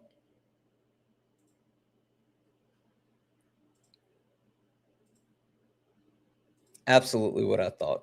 No, that person is going to load. Guys, only request up if you're a Trump supporter or disagree with anything on the background. We're only looking for some debates. If you are over on YouTube, Twitch, Instagram, and you would like to debate me, you don't have to leave where you are. The only thing you have to do is click that message, and I'm sorry, the pinned message at the top, and we can get you in here. You don't have to even leave where you are. Hi, are you a Trump supporter or disagree with something on the background? Wait, I was calling about the whole Iran and the uranium enrichment. Are you a Trump supporter or disagree with anything on the background? You know, I voted for Trump. I don't support everything he does, but I'm a realist. So okay, so well, I guess as of today, would you say that you support him? Like, if hypothetically speaking, if there was an election today, Donald Trump versus any Democratic candidate, Gavin Newsom, right, or whoever. That's a rough one. I mean, sure. I would be willing to vote for another candidate, but they would obviously have to bring something to the table that I found attractive. You know what I mean? So that I thought was good for the people. Donald Trump or Kamala Harris? Yeah, still, I think I'd still lean Trump. I don't know. Okay, so tell me what you're doing that Donald Trump is doing today that still has you supporting him. I thought that was a pretty cool deal with the pharmaceutical industries, and they just signed off on the Social Security. Like, I know they say no tax, but I'm sure it's only going to be to a certain amount. But they say no tax on Social Security for the elderly. They just signed off on that, so I thought that was pretty cool. So when you say they signed off on no tax for the elderly, what exactly are you referring to? Is there a piece of legislation? Are you talking about an executive order? What exactly are you referring to? No, I'm pretty sure it was just an executive order. Okay. Do you know when it was signed? Fuck, it was just last week, on Thursday or Friday, I think it was.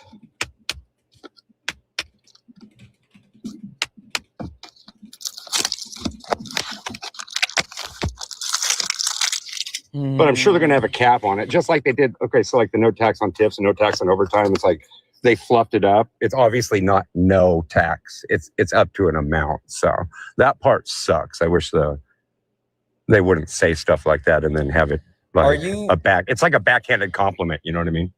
Are you sure about that? Because I'm looking up and I'm specifically looking for executive orders on no tax on Social Security, and I'm not finding anything. It's specifically for the elderly. Damn it, I can't teacup. But let me. Yeah, it's only. Yeah, it's not all. Well, but Social Security would be for the elderly. But not always. Like there's Social Security for disabled. There's Social Security for. I mean, good point. You know what I mean? So like there's SSDI, and that's different than SSI.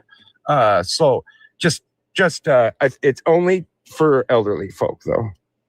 Okay. So what I'm finding is, as of May of 2026, there hasn't been any type of executive orders that give anything as far as no tax on Social Security for the elderly. The one thing that I did find, of course, is linking back to the One Big Beautiful Bill, where it says that 88% of senior citizens will get tax cuts, but like there's nothing that I'm finding, not only as of last week, but like period, specifically speaking to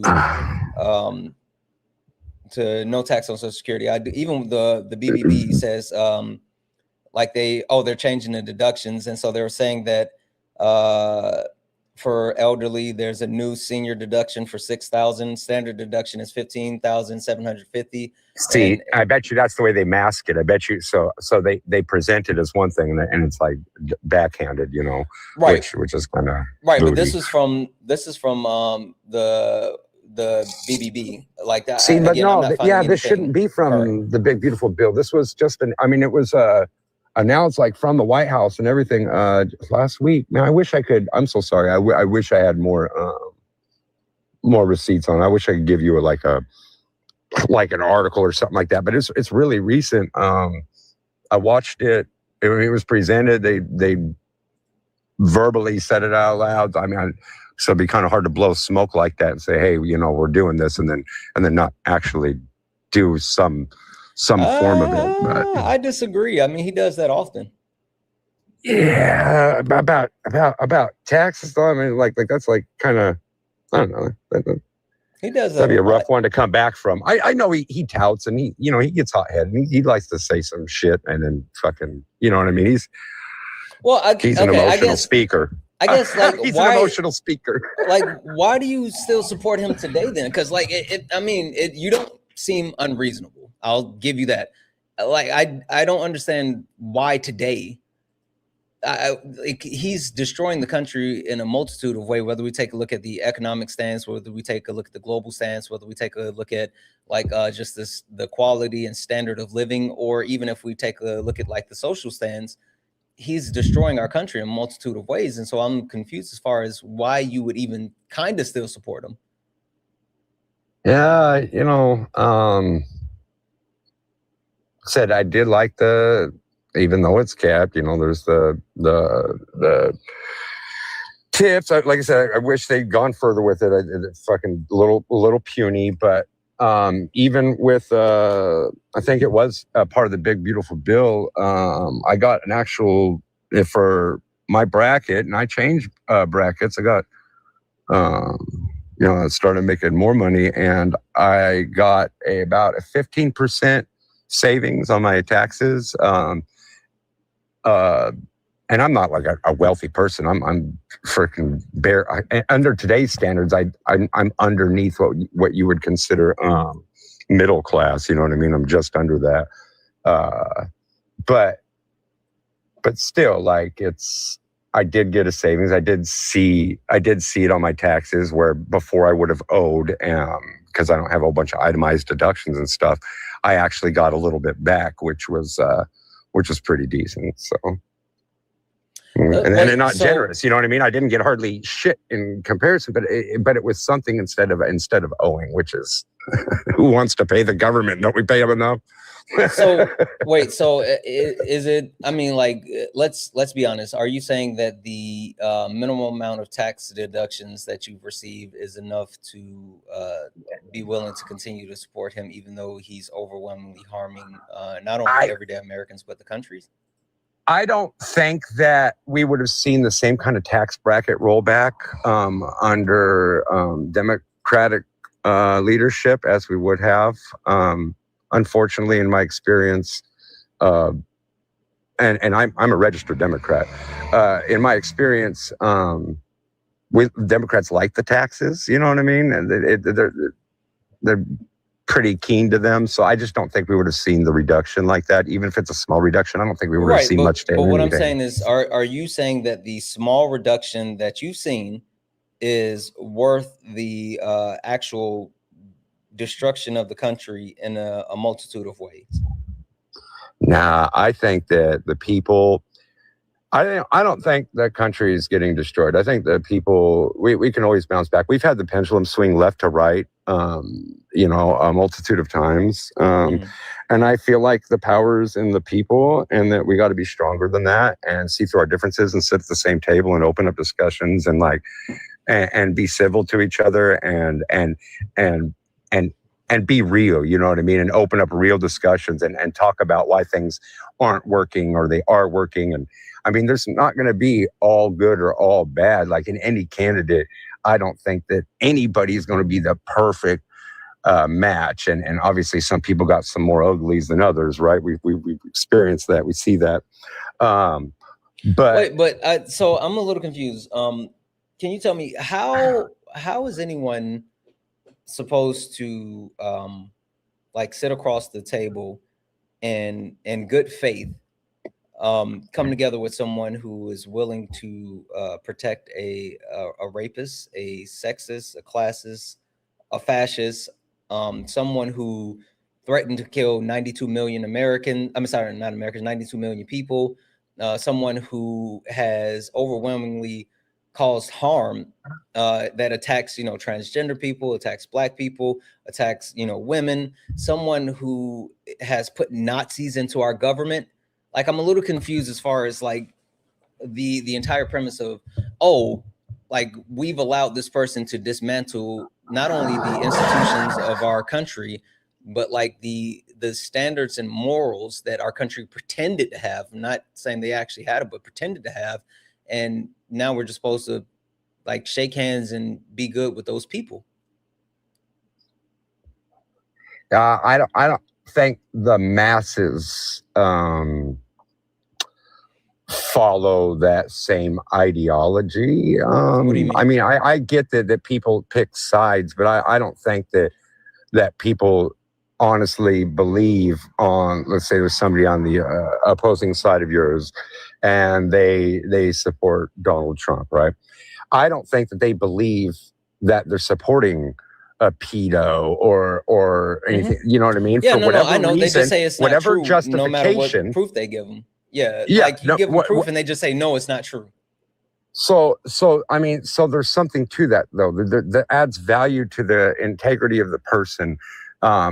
Because they honestly don't believe that. Listen, because I want to bring this to religion. Stop for a second. People are devout, right? Hold on.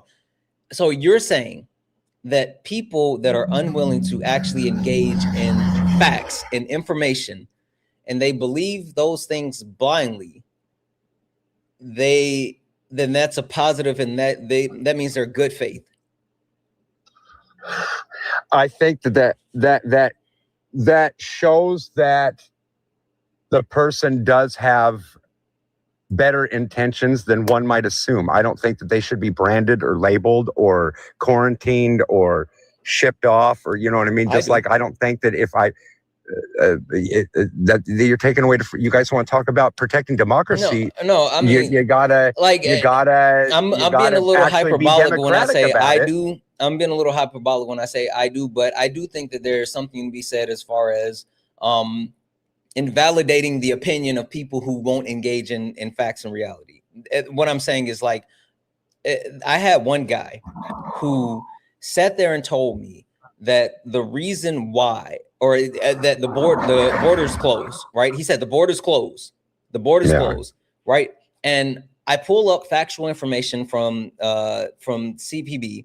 And I also say, like, hey, this is under Trump. This is like something that they're championing, and this is something that they're saying is like their big win, right? Right. And I put the information in front of him, and he's like, I don't believe the information. I put it on the screen. I don't believe the information. I'm like, why don't you believe the information? He said that I don't believe the information because Trump didn't say it. So how are we supposed to? That's silly. But that's what they There's going to do. be a percentage of those folk, though. You know, you're going to have the denser. You know, unfortunately, the loudest ones tend to be the dumbest. Please don't use that word. That's ableist, and we don't say that on my platform. DUMB. Ableist? I'm sorry. I'm not up to date. Sorry, no, it's fine. You're I'm fine. You're fine. A lot of people don't know, but the term DUMB, that's considered a ableist term, and so I just don't allow people to use it here. And most people don't know, I get you. I just don't. I didn't see it from that perspective at all. So that's not my I intention. understand. You know what I mean? Yeah, so, I understand. But so I guess like I'd I said, say ignorant. Yeah.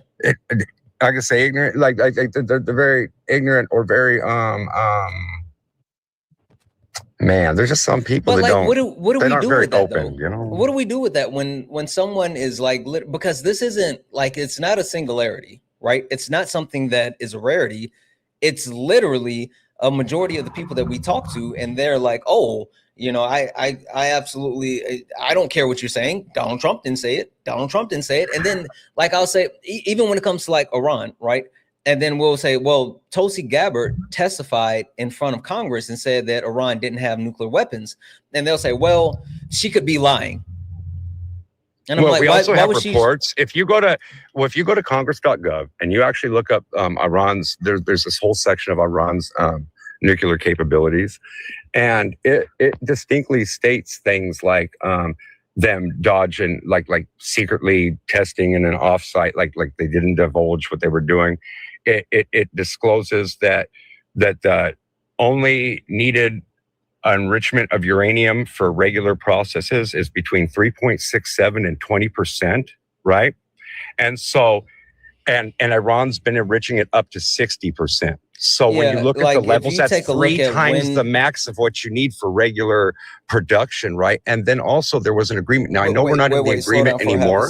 Slow down for half a second. When you take a look at the actual enrichment that they've engaged in since 2008, they've been enriching at a high level because they've vastly invested in their nuclear energy program. They have one of the leading nuclear energy programs in the world. And so saying that, oh, you know, it's something that happened or whatever, blah, blah, blah, like that, you know, that's a little off course. But I don't want to go too far. I want to make sure that we stick to the point, right? Yeah. We could take it one at a time. Well, but the point that I'm making is people will hear, like, these people that you want us to somehow sit down with and work with, they will hear the director of national intelligence under oath, under sweared testimony with the threat of perjury, say, I don't believe her because Donald Trump didn't say it. And then I'm saying, what's the reason why she would lie about? Well, she's not lying. Not having it. Right. No, I'm not saying it is. No, but this is the mindset. This is the mindset. But they'll say, oh, the reason why she's lying is because she wants to make Donald Trump look bad. And I'm like, well, why would Donald Trump's handpicked director of national intelligence, who still supports him and he supports her, why would she say something to make him look bad? But I believe the media is to blame a lot for that dissension and the inability to believe sources. I feel like people get so caught up in these entertainment networks. I don't care if it's Fox or MS Now or whatever they want to call themselves. I feel like people get caught up in that. And they don't trust anything. A lot of people don't trust or know what to trust. And so, like you said, they start saying ignorant stuff where they're just like, oh, well, they're just saying that, or I refuse to believe it. And it's like, you know, you can't cast doubt on. You should have a reasonable doubt, but you can't like cast 100% doubt on everything. That's silly as hell and not a very good thought process to follow. And but like, that's my entire point, though, is that's the mindset that they're working from. And you're saying that we should somehow like be able to sit down and work with them. But like, how are we going to work with them when they're not coming from a place of facts, intelligence, or even reason? I'm a little confused about that. Well, what do you mean, though? Because we have elected representatives and stuff like that. I mean, the people that we're choosing, our voices. I mean, yeah, there's president, but there's also more voices than that, and there's more to that fight or sitting down at that table, I guess I would say, than any one individual. Like we can't say one person blocks us from all getting together. You know, we're a collective. When those voices who don't pick up the marching orders are alienated. Why is Marjorie Taylor Greene not in Congress today? Yeah, because he threw a tissy fit. They had a little falling out. She didn't agree with him, and he just over like, what? Yeah, I don't remember exactly. She wanted the Epstein files removed, was. and she wanted the Epstein files released, and Donald Trump did not want the Epstein files released. And he went after her, called her Marjorie Taylor Greene, and even tried to convince her and Lauren Boebert to actually remove their name from the actual list of people supporting the release of the Epstein files. And since she wanted the Epstein files released, so the people that were survivors could get justice, and even though he ran on it, he didn't want that to happen. And so since she was so adamant about having the Epstein files released, he got his entire base to attack Marjorie Taylor Greene, so much so that she reached out to him and told him that she was getting threats. She was getting threatening phone calls. She was getting harassed. And could you please say something? And he said no. He legitimately told her no and allowed the base to continue to attack her. And so she retired from Congress, and since then has had to hire private security to protect her and her family. I got to ask, and this is why it might be debatable for some in a situation like this where they cast doubt.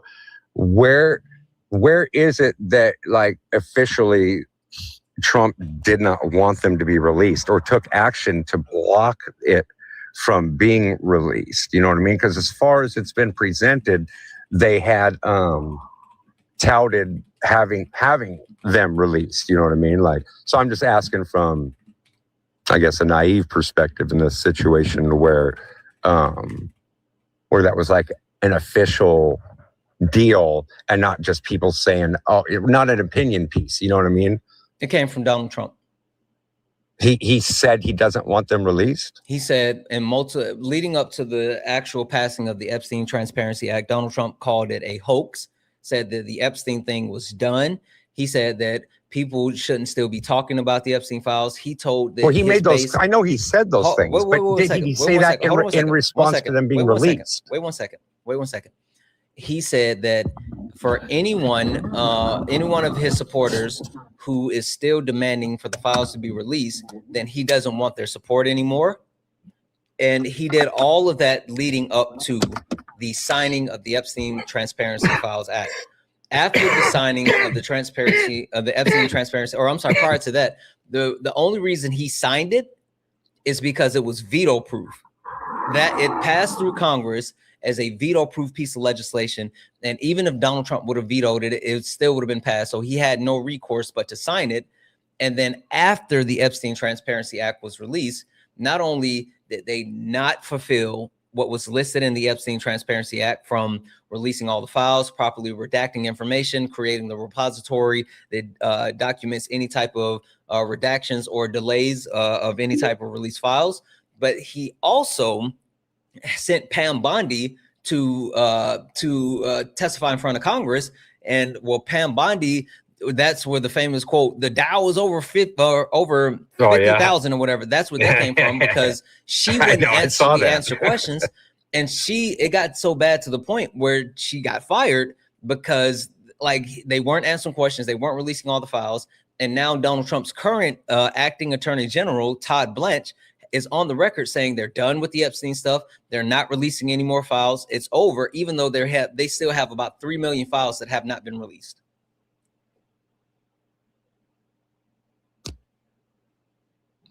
Yeah, well, I feel like the portrayal is, and what we've seen is what's been presented to us visually, is that he's made those comments in response to the attacks or claims that he was in the Epstein files, that there was something damning about him in the Epstein files and stuff like that. There was. As far as him saying, oh, a hoax or this and that, I feel like he's talking not so much about what's in them so much as it is to what's being claimed about them involving him. Well, there was tons of damning information. I mean, Hell, Donald Trump was mentioned in the Epstein files more than Jesus was mentioned in the Bible. I mean, he was mentioned but those more in the mentions are Epstein files. crazy work, though, dude. Yeah, Like, but he's some of mentioned those more in the mentions are Epstein just like, files more than Harry Potter's mentioned in like the Harry Potter series, right? Like it's actual time, date, documentations of all the like wild shit and the sworn FBI testimonies, like corroborating evidence. There's a shit ton of stuff in there. I feel like I've been pretty up on it. I haven't seen no like damning evidence where it says, you know, that somebody was actually guilty. They're mostly like mentions and like I said, talking about somebody. Like him and Bannon were like definitely like bros. Like they had a lot of like conversation, like where they're actually talking to each other. Whereas for Trump, it was people talking about him, not him talking with other people or like arrangements and stuff like that. You know what I mean? It was like mentions. I mean, there's people mentioning that shit up to like Jon Stewart. You know what I mean? It's like there's direct information in the Epstein files where there's a person who successfully won a suit against the Epstein estate and for the credible accusations, and a part of those federal credible I'm sorry, accusations. You froze for a second. Am I still frozen for you? No, not anymore. You pop back in. Okay. A part of the credible accusations that were in the Epstein files is a person who won a suit against the Epstein estate, and the person who made the accusations and was able to back it up to the point of winning a court case is also the same person that accused Donald Trump as well. And so like there's multitudes of things, including direct testimony. Yes, there's no direct conversation. There's a few things that were highlighted, of course, the birthday letter and all this other sketchy shit, but like there's actual information in the Epstein files that directly implicate Donald Trump. And I think the bigger thing that people have a problem with is not about like the implication of Donald Trump. It's about the fact of the matter is that if you take a look at the fact that Donald Trump ran on releasing those files, right? RFK, JFK, MLK, and Epstein, and he didn't fight to stop any of those other files from being released, but he actively fought against having the actual files released for the Epstein files. Yeah, I just don't remember seeing like the pushback on it, so to speak, I guess. So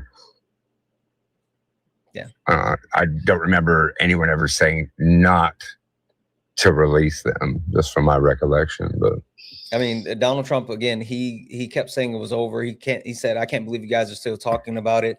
He said that if you, he totally said that shit. So absolutely, that's him directly pushing back on it. That's because people were still, there was a lot of rhetoric, and so he's, like I said, he's piping back at his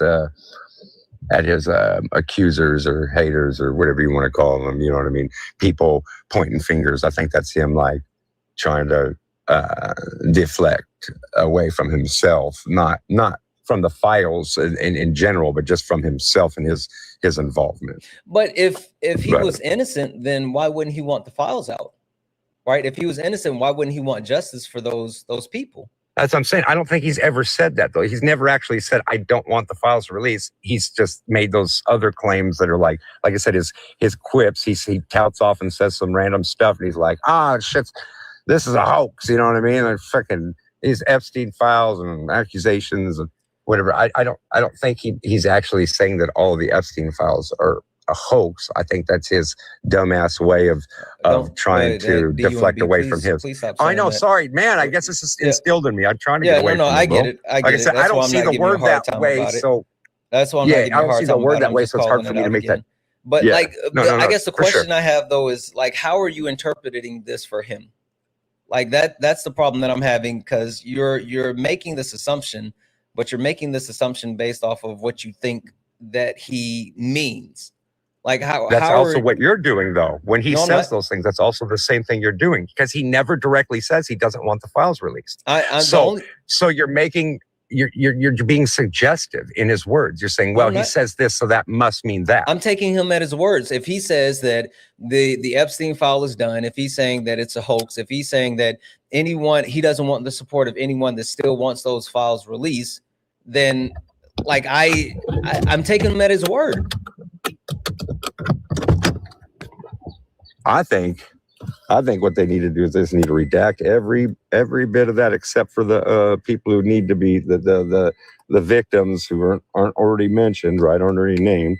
And they should just they'll open it all up. And I don't think there should be a problem for any of them on both sides. You know what I mean? Like they've been holding on to this way too long. And I feel like it's honestly how I feel is I feel like they're all just protecting their fucking friends.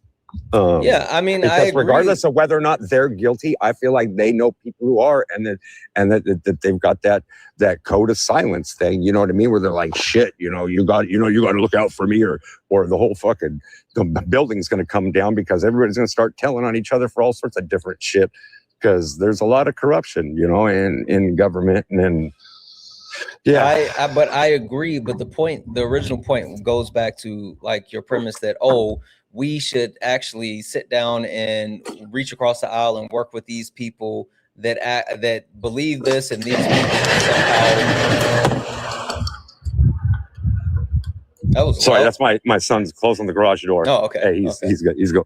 Yeah. But your original point was like we should reach across the aisle and work with these people who have this premise or whatever, but like they're supporting people who are actively advocating for the harm of others in multitudes of ways. So I guess just to get back to the original point, what good is there to sit down and figure things out with people who not only don't engage in reality, but won't even do the basics to educate themselves? Well, like I said, like not everybody's going to come to the table. There's some people who are going to come that you wish hadn't, but you gotta put the seats out there. You gotta start somewhere. You gotta open conversation. And there are some people that are going to be just a pain in the ass, and but you got to start somewhere. But why should we, if someone voted for their own self-harm, right? Because let's be clear, a majority of people heard Donald Trump say that, I'm going to lower your prices by putting tariffs on. They heard Donald Trump say that and say, yep, I fucking love it. That's how we're going to get prices down, tariffs. And so they voted for Donald Trump. And then after voting for Donald Trump, the highest spike in Google search was, what is a tariff? And then the second highest spike was, can I take my vote back? Why should we sit there and say that we need to work with those people who vote from a place of ignorance and then vote while everyone, because it's not like people weren't telling them that's not what a tariff is. Like everyone was telling people like, no, that's not how tariffs work. But since Donald Trump told them that's how tariffs work, they all believed it. I'm so confused as far as why you think we need to give them a seat at the table. Because even though ideas or things may not be implemented to the finest of their ability, it doesn't rule it out completely. And there is areas, there could totally have been a way to run that program to where it benefited the country and then in turn the citizens of the country if implemented and used correctly. And tariffs are dicey because we want to talk about taxing the rich, but you take it out of their pocket. Well, yeah, but you got to open those conversations to discover how. I mean, that's the basis of all health and science, right? Like modern medicine is based off an if. If I put this chemical and compound together to this one, it might do something. Sure, but two quick questions. Number one, did Donald Trump say he was putting tariffs on everyone? Yeah, at some point there were points where he said everybody's paying. Exactly. Has there ever been a point in our country's history where that has happened before? No. Yes. Not that I was aware. Yes. Well, like a long fucking time ago. Yep. Yeah, but for a specific reason. For a specific reason, it's happened twice. Fun fact: it's happened twice, and each time it was 100 years apart. The first time that it happened, The conservatives did this and they lost 60% of their power after they did that, right? The second time, 100 years later, the conservatives did it and they didn't take back the majority of power for 60 years. There's that 60 number again. And now this is the third time, 100 years later, and it's already been laid out. And you see, since Liberation Day, there's been special elections, general elections, runoffs. The Republican Party has gotten mopped. I mean, mopped. So much so that now they're looking to gerrymander, like Donald Trump is begging every red state to gerrymander their states and to find a way to actually win elections, because they know they can't win because of his bad policies and because tariffs. The fucking Liberation Day, they don't have any plans. They've just raised prices on everyone. Yeah, Texas started a nasty little thing there. Also, fun fact, did you know that the Democrats are now projected to not only win the House, but the Senate as well? I mean, it's possible. It is possible. It wasn't supposed to be. Seriously. There was a good chance of them taking the House at the midterms, but like as of I want to say this trajectory started maybe 2 to 3 months ago. Now the Democrats have a favorable chance of taking the Senate as well. Yeah, I mean that's fine as long as everybody does what's best or tries to do what's best. You know, like I'm all for that. I have no opposition to that. I'm like I said, I'm a registered Democrat. I'm not a unilateral following party member. I don't just go with whoever. I voted Democrat in my entire life. I voted for every Democratic candidate until just recently, and so it's okay. All right, hold on for 1 second. I'm not going to be mad. Hold on for 1 second. I'm going to say thank you to a couple people. Power and they don't do shit either. I'm going to say thank you to a couple of people, and then I got a question for you that I normally don't give people, but give me 2 seconds. W's in the chat for Trey for the $2 super chat to say, yo, this guy is unhinged. He was talking about Justin. Yes, he was. W's in chat for Trey for the $5 super chat to say, he's also getting 2 Congress members to take the names off of the discharge position of the release of the files. Really? I didn't know that. I had to look that up. That was in the chat for Miss Torres for the $2 donation saying, you and management obviously deserve to eat more than us and our 5 furry babies. W's in the chat for Miss Torres. W's in the chat for Marie for the $6.70 the donation saying, is this one white too?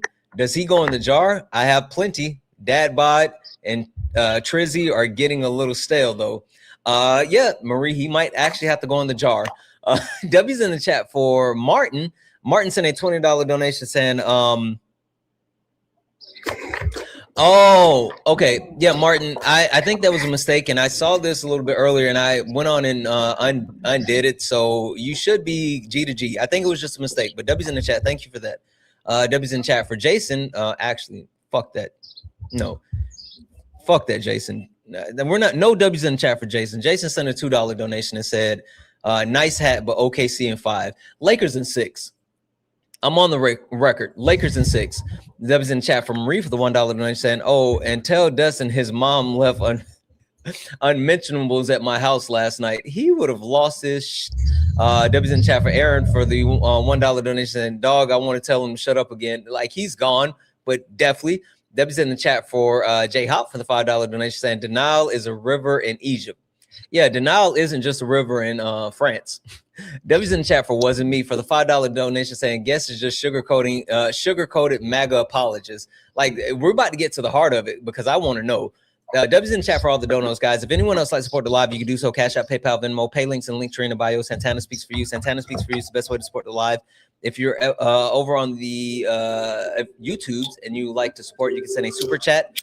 And I will read that out. Also, guys, if you look up at the top and you see the word follow, that means you're not following me. Hit that follow button. Hit the follow button. Turn on notifications so you know when we go live. We go live all the time. So please, please, please hit that follow button.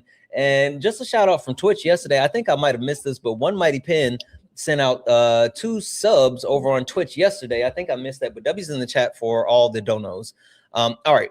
So I usually don't I don't particularly care for this question, but I have to absolutely know now. You said you've been a Democrat all your life. You voted for Democrats, blah, blah, blah, blah, all the good stuff, in which I hear you. What was so different about this 2024 election? I was hoping to see the economy take from our standpoint, not from the, let's look at the stock market, let's look at this, let's look at that. From the boots on the ground standpoint of the economy getting better. We'd seen so many businesses closing and things were shifting for the worse. Prices were going up and all the stuff. And we can do comparisons then till now, that's fine. But at the time, we're talking about at the time, right? Wanted to see a shift or a change in focus, and under the, we'll call it the ideology of America first at the time, right? You hope that the person that you're picking is going to go ahead and follow through and do things that are going to make a change and make your, to see a change, make life better, especially in the pocketbooks for the American people, because we were suffering, you know what I mean? That gap kept getting bigger and bigger, and there's like diminishing middle class and all that shit, and it was tough. So yeah, we can talk about comparisons, but it wasn't now back then. So you can put up a chart. We can talk, like I already told you, we can look at now and then, but we're talking about then at the time. Nobody was looking in the future. I don't have a crystal ball, right? Do you? Like, nobody knew that we were going to be in this Iran conflict full scale and that it was going to affect us, which you and I both know that supply and demand for oil is all manufactured as far as price at the pump goes, and that they're just doing that to gouge us. And it's not actually a whole supply thing or world supply or cost because of a supply shortage or issue. That's all manufactured. They're just blowing smoke up our asses to control the price because they know it's an opportune moment to gouge the shit out of us, and they're doing that. And it shouldn't be allowed, but that's what's happening. Period. But yeah, at the time, you know what I mean? At the time, I was hoping to see a change. Now, it didn't get better, so to speak. Well, the gas got better for a little bit, but then it frickin' 180'd on us, and now we're back to ground zero and worse, You see that? Yeah, I know. That's yeah. I know. What does that say? I just admitted to all of that already. I mean, that falls right underneath what I was saying. It doesn't, right? So the reason why I pull this up, it's not just because it's interesting, right? It is interesting. But people have such revisionist history when it comes to what was occurring under the Trump administration. And people who voted for Donald Trump, who was harmed by Donald Trump, is surprised that they're being harmed by Donald Trump again. Like, I think the greatest example of this was the amount of bankruptcies that occurred for farmers under Trump's first administration. And then the fact that the Biden administration swooped in, added additional subsidies.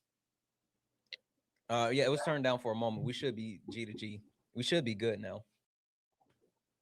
Can everybody hear me okay? Is the mic good now? It keeps like going in and out. Oh, 1 second. I mean, you're good right now, but for a minute there, it like you got real quiet and then you come back in. Yeah, I put it on mute for like half a second while I was chewing, so you guys couldn't hear me chewing. But give me a moment.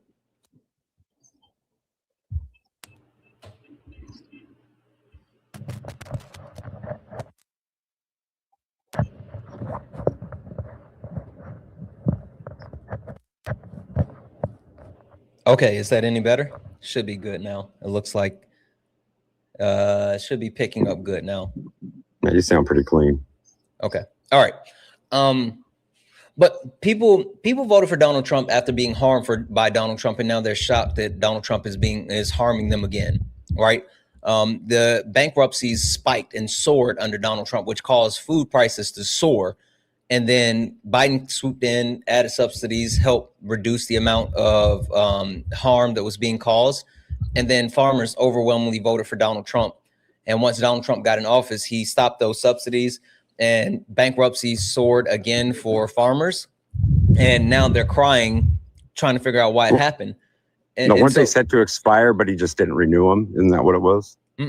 The first thing he did when he got in office was put those subsidies on hold. He actually put on hold like a multitude of different levels of funding.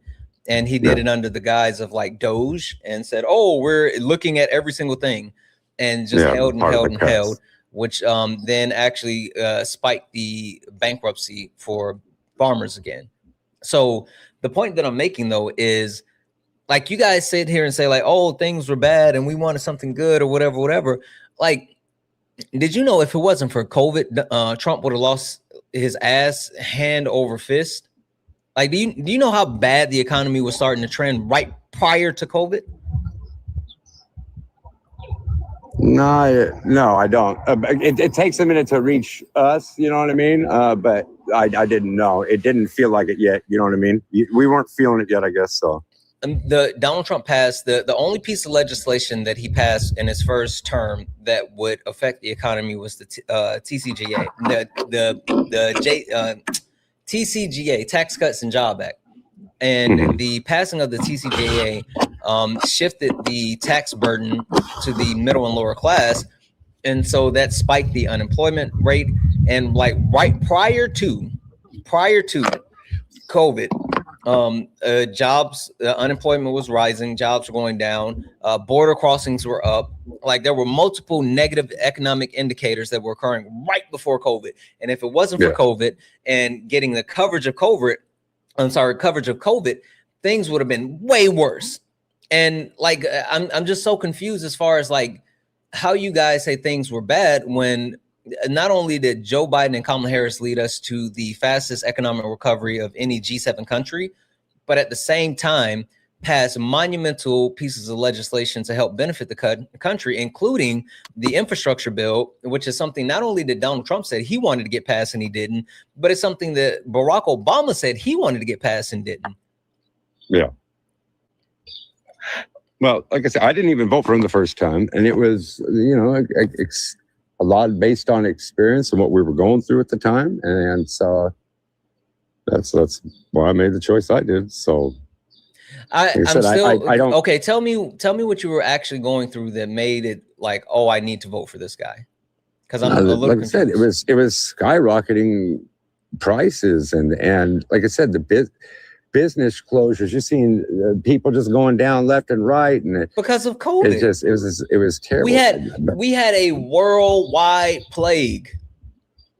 Like literally, we had a once in 100-year generational plague. Like that's the part that I'm tripping off of.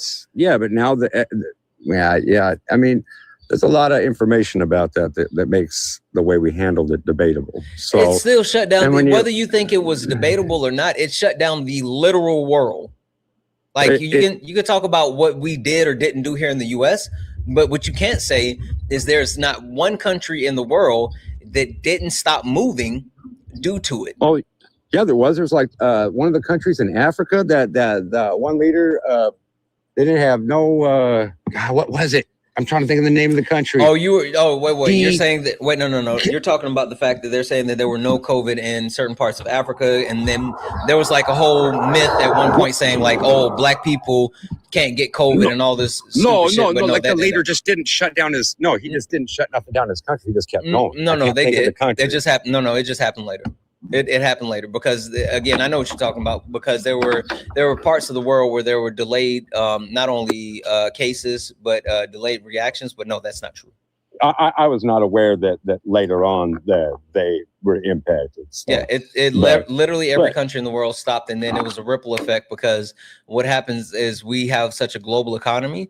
And when you take different factors out of the supply chains throughout the global economy, it shuts down no matter what you actually do or don't use. Yeah. Well, I mean, you do the math and they take out the comorbidities and the fact that hospitals were getting compensation for That's not true. Like, you That's know not what I true. mean? Yeah, That's not oh true. man, they were Give me a like source. a PPP loan almost. Give me a source. They Give me a were. source. Give me a source. I Give me a can't do it source. right now because I Okay, have to then you teacup. don't get to say. I'm That's not. fine. I'm You not can gonna do teacup. it right now. That's fine. You No, can I'm not. teacup. No, because it'll kick me Okay, out. no, it I've won't. done that No, it before. won't. No, teacupping does not listen. This is my backup account right below you. Look at this. You see that's teacupping? See that's Yeah. teacupping? And Okay, now, well, boom, back, right, back. It didn't kick me out. Didn't kick me out. I don't know why your chat's got to be so hateful, man. I am a Democrat. You guys don't even know. You're just making judgment and casting judgment upon others like that unwarranted is crazy work. You guys should like find some love and peace in your life.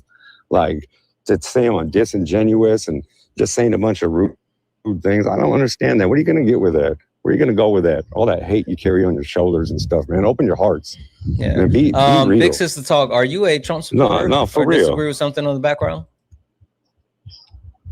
Yes, You're a Trump supporter? I am a Trump supporter. So is this guy below us, but you said that he's boring.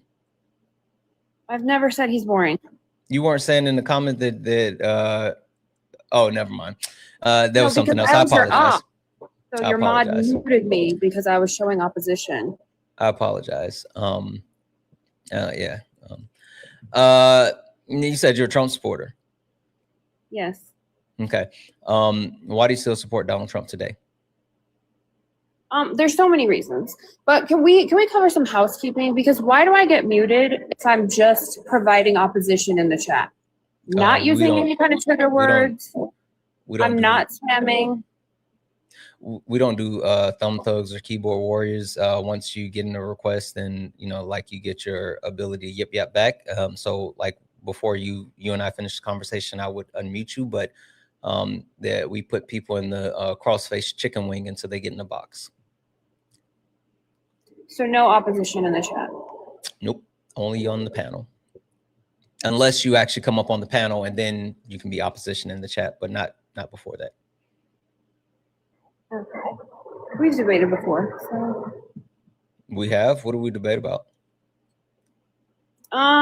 We went on one place, and then you didn't want to talk about the border, so you went to whataboutism. It's like, oh, he's wait.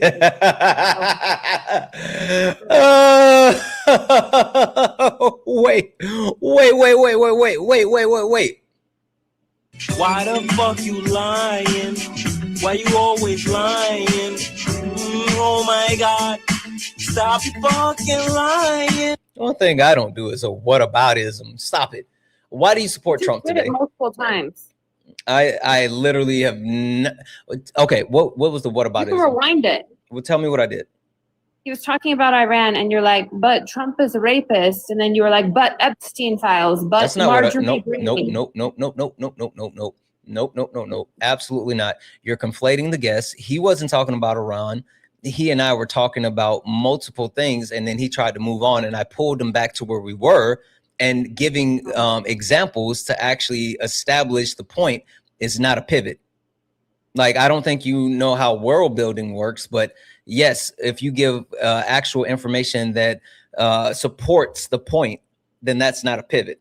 I don't do a whataboutism, because a whataboutism is saying like, oh, Donald Trump is starting a war with Iran and we didn't need to be in this war. Well, what about Obama or Clinton or all the other people that said they wanted to go to war?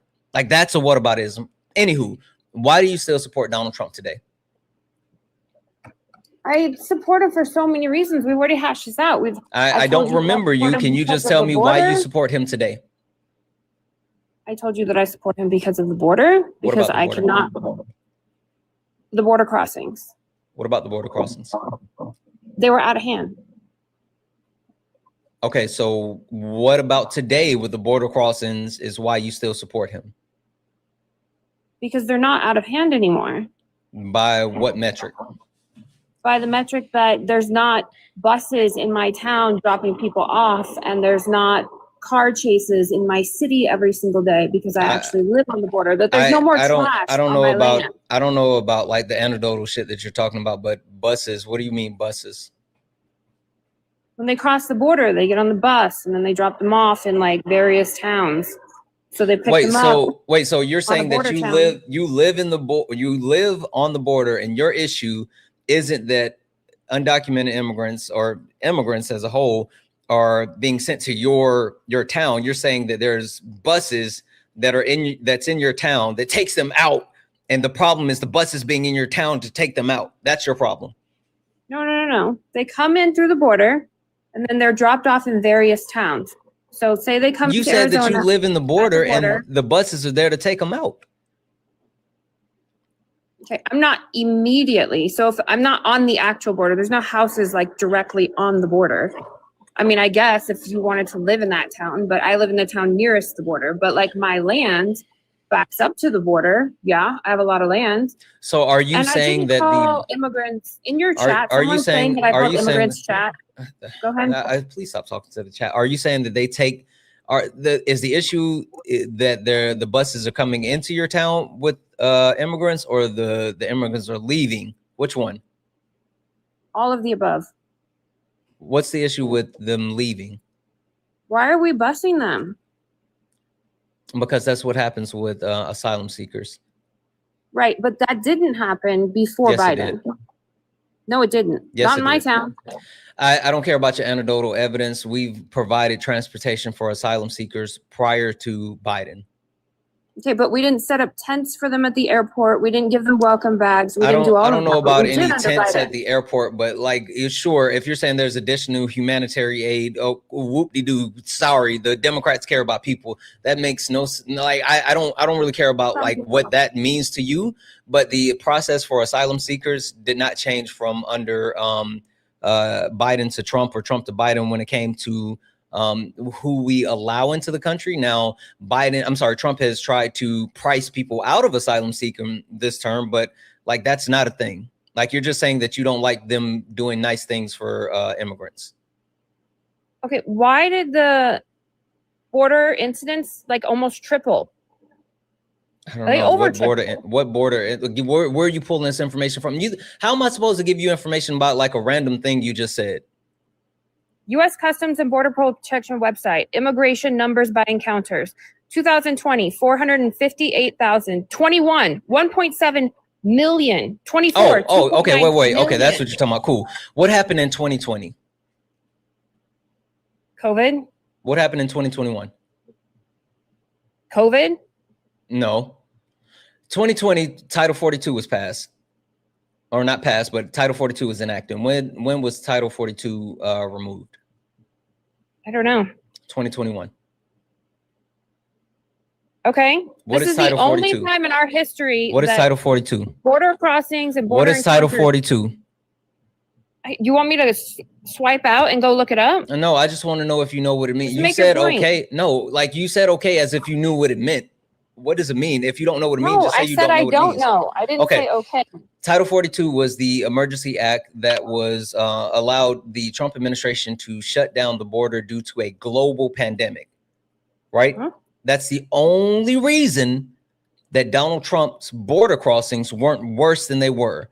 Because as I just mentioned to the last guest, prior to COVID, Donald Trump had people coming into the country so much so that not only was his border crossings up, but he was begging Congress to actually give him money for the border wall, and they wouldn't pass it. So he took money from the Army Corps of Engineers and used that to actually build some portions of the border wall.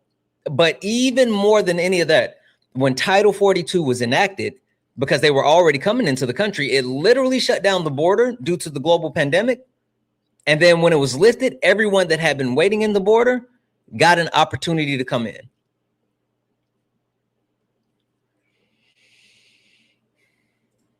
Debbie's in the chat for Hayden. Hayden sent a $2 donation, and I think we both know why he didn't vote for Kamala. I know, and like he's gone before we got to get to that, but Debbie's in the chat for Michael. Hey, Michael, who sent a $10 donation saying, bro, it's time for moderate Dems to sit back and let the people who are willing to fight.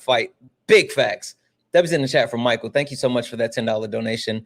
Debbie's in the chat for, I think, fucking Sid. Sid sent a 50. Did she run? Holy fuck. Sis in a $50 YouTube super chat to say, this Democrat has me hurt with his vote. F off with... Oh, did she run? Why did she run? F off with all the hate in your heart crap. You've harmed countless people, including loved ones and myself, all because you didn't like the perceived harm to your wallet. Your privileged POS, shut the F up. Like, that's the point that I was making. Like, his entire point was, his entire point was like, the issue that we have is that, the amount of money that we're saving. Like, that's the whole thing. And Debbie's in the chat for Sid for the follow-up $5 donation saying, shut all the way up. What up? Hey, how's it going, Josh? Dude, okay, so I have a quick question, all right? Yeah, I was going to bring you in, but I didn't know if you wanted to actually, like, debate or if you were going to talk, and I didn't want to get you up here with no, bro, I can't crazy. Debate. I can't exactly. Debate, I didn't think you wanted to be up here with the crazy. No, man, I just have a question. Are you familiar with the Constitution? And yeah, pretty decently. Mm-hmm. Okay, so I don't know if you saw anything, but did you see that I was banned from every city park for half a year? No. In St. Paul? Really? Yeah, dude. So they banned me from every city park for half a year. Mm-hmm. And so I got a text from David Hobbin. Mm-hmm. And he's like someone at the parks. Look my name up on Google quick. You'll see it everywhere. I'm checking him right now. Yeah. And so I'm like, I got a text, and he's saying that if you're planning on having a concert, don't do it. And I'm like, a concert? I've never thrown a concert before in my life. What are you talking about? Mm-hmm. And so he said, just to let you know, it would be highly problematic and illegal. And I said, yeah, I'm not planning on having a concert. When is the date? And he said, it's the 11th. And I said, okay, well, I'm going to be in Florida. This has been planned since January 2nd. And so I file an appeal, right? Mm-hmm.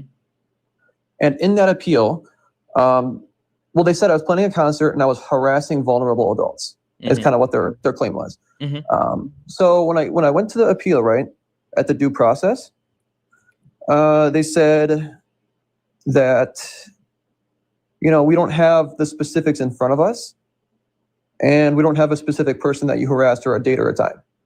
Mm-hmm. Is that a violation of my due process? If you're claiming harassment, don't you have to have a specific name? Said person who you're harassing? Well, so I think that when it comes to like that type of situation, yes, if it's an actual legal matter, right? And so if it becomes a situation where it's like a legal matter in the sense that they take it to the court, I mean, even when you file the appeal, I mean, that's something that could go through the state and the city and state level government, and there's a process. The only way that it would be considered something that you could file as like a violation is if you take it to court and challenge it that way. So like if you want to do that, you could.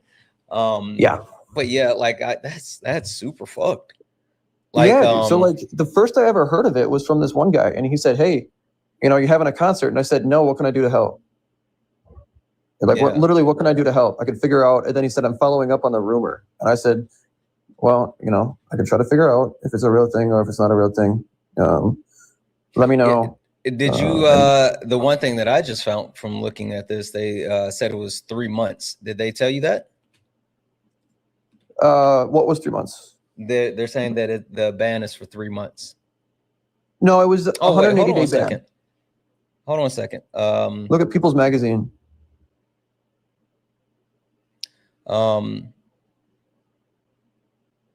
Something came out 3 days ago that said this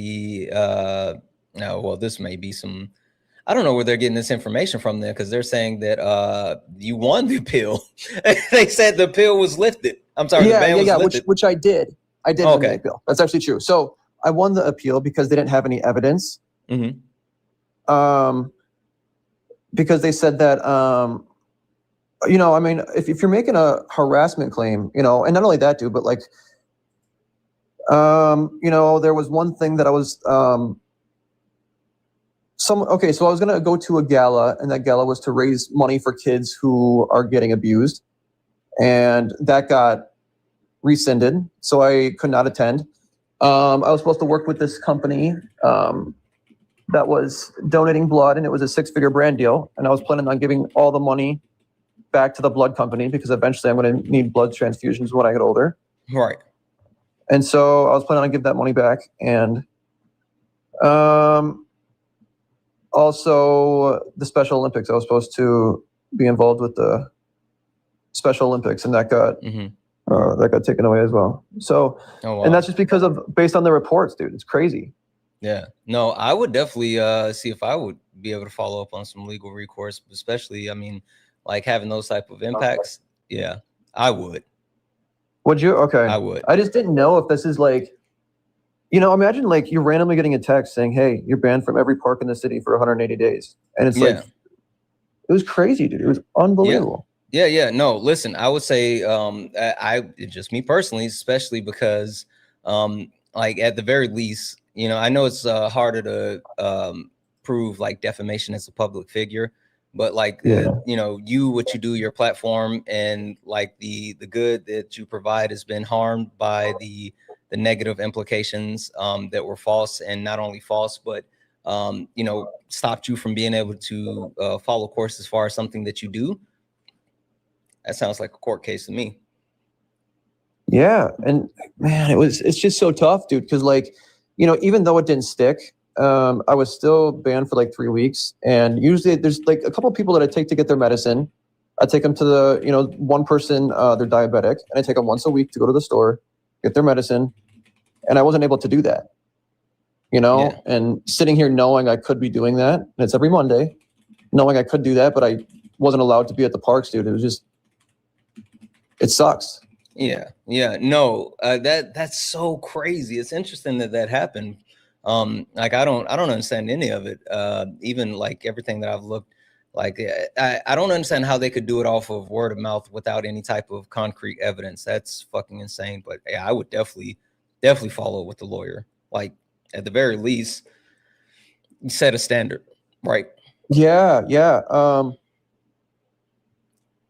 I just didn't know if like it was just so random. Mm-hmm. It was just like, you know, because I've never been approached by anybody from the city. Only time I did was when the sheriff's department, they came up to me and they said, hey, can you introduce us to people down here? We have a bunch of backpacks that we want to give out to people. Yeah. And I said, yeah, let's go give out backpacks. And I try to change the narrative of sheriffs being there to help out and not just be a problem, I guess, so to speak.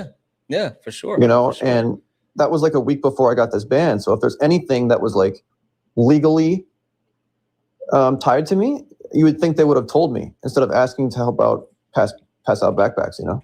Yeah, absolutely. Like I said, I would follow up because I think you got a case. I mean, like and I know, you know, I'm 300,000 miles away or whatever from understanding what's happening, but everything that I was able to find quickly, like there was no substance. And so I would press that, you know. Yeah, that's just what I would do. The evidence that they gave me was because they sent me over the file of the evidence, right? There's a thread on Reddit about it I saw in the comments. And yeah, the thread on Reddit is like, that's one of the first things that pops up when you search my name now. You know, and now it's saying that I'm banned for harassing homeless people. But it's like, what they gave me inside the appeal hearing is they said, so somebody was mad about their sibling being recorded or something like that. Verbatim, that's what he said.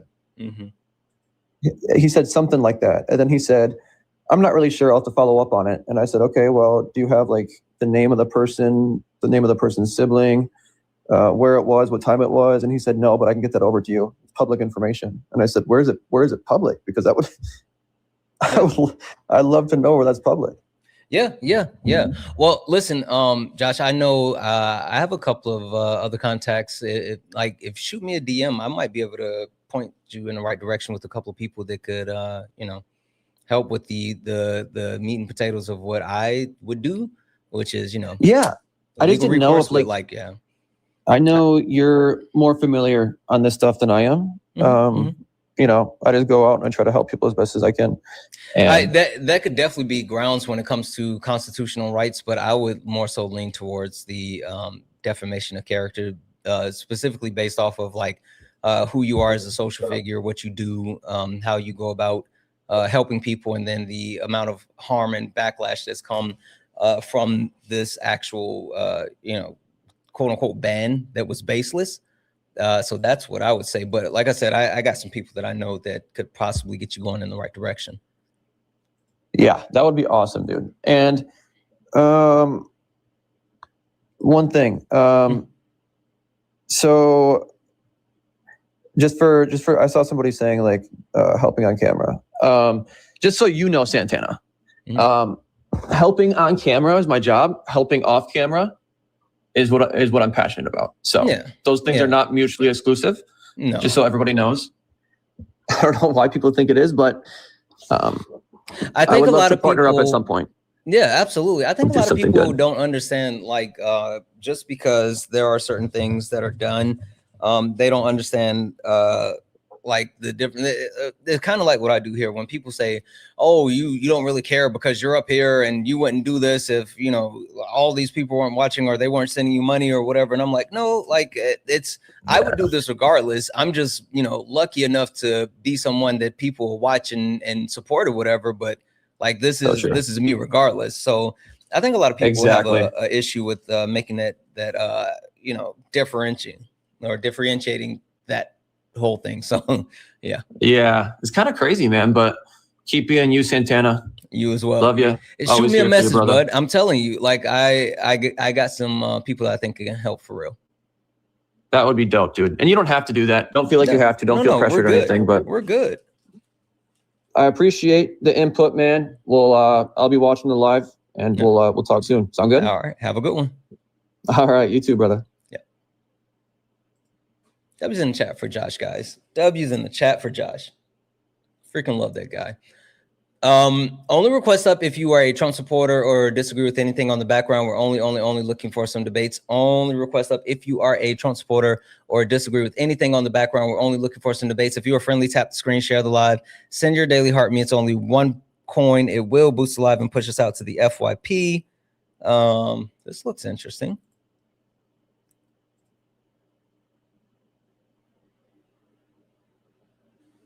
Hi, are you a Trump supporter or disagree with anything on the background? Karen, are you a Trump supporter or disagree with anything on the background?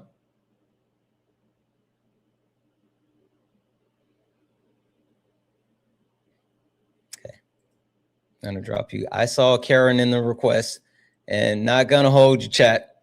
Not gonna hold you, chat. I saw a Karen in the request, and I was like, oh, we got one. Guys, only request up if you are a Trump supporter or disagree with anything on the background.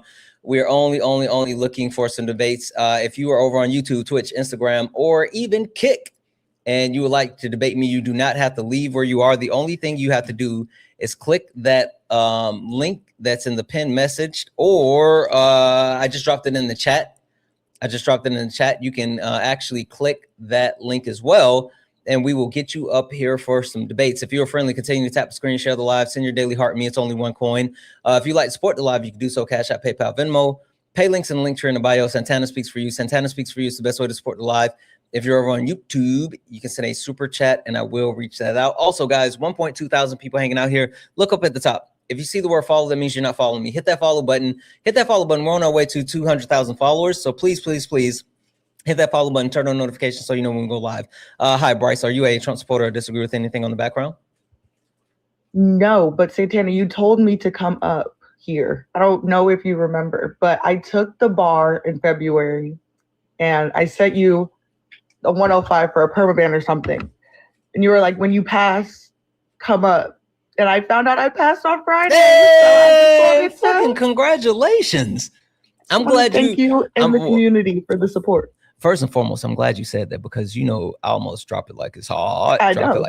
But congratulations. Holy smokes. That's huge. I'm really happy to hear that. Oh, thank you. But I'm not up here for long. So okay. Well, listen, really quick. What are you going to do to celebrate? Because that's a huge deal. I don't know. I don't know. Got to figure that out still. You got to absolutely do something. That's a huge, huge deal. Thank you. But congratulations. Thank you so much for coming up here and sharing that with us. I really do mean it. I remember you saying that, and I think that's some like positive news that has to be shared, especially within the community. I think it's good when we share like good things with each other, especially like now. So thank you for that. Right. Yeah. Okay. I'll let you get back to schooling these people though. All right. I appreciate you. Okay. Thanks, Santana. W's in the chat for Bryce, guys. W's in the chat for Bryce. That is fucking huge. Passing the bar is insane. So yeah. W's in the chat. W's in the chat. For Hayden for the $2 donation.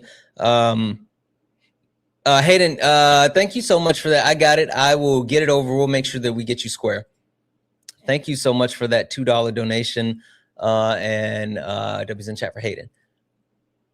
Second here. If anyone else would like to support the live, you can do so. Cash App, PayPal, Venmo, pay links, and link tree in the bio. Santana speaks for you. If you're over on YouTube, you can send a super chat and I will read that out.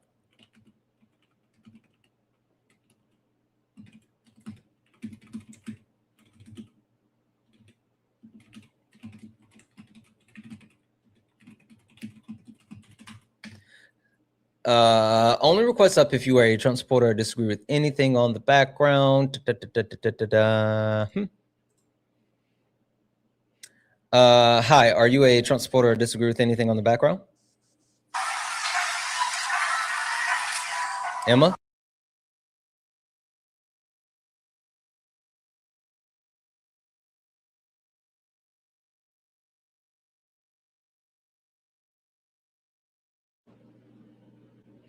That was weird. That was weird. Guys, I think we're out of opposition. I think we're out of opposition. I think that we are donezo. I don't know. We're at almost 2.5 hours. I just got here. Talk to friendlies. Talk to friendlies about what?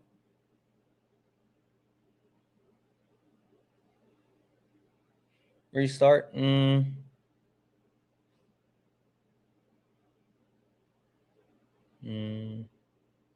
want to do a restart. We got late nights tonight. And so I don't see a value in debating like a ton, because we have late nights, and then I also got something that I'm supposed to be doing today. I don't know if I'm gonna do it or not. Debate about Vance and Rubio. About what? 7 p.m. Eastern. I'm sorry, 10 p.m. Eastern, 7 p.m. Pacific. That's what time late nights is. Debbie's in chat for Jacob with the $5 donation saying, I have to ask, what do you find? What do you do to find a moment of peace between all the chaos?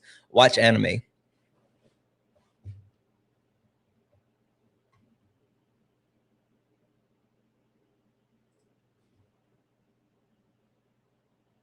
I watch a ton of anime, and I enjoy that. Last night was great. Yeah, guys, I don't know. Honestly, I think I might just call it here. I got a video that I was working on, and I'm trying to get the video finished. And then I got a new topic for sparring. And the reason why I didn't roll it out today is because I kind of wanted to fine tweak it. And I kind of feel like there's some stuff that I could be working on. So I don't know.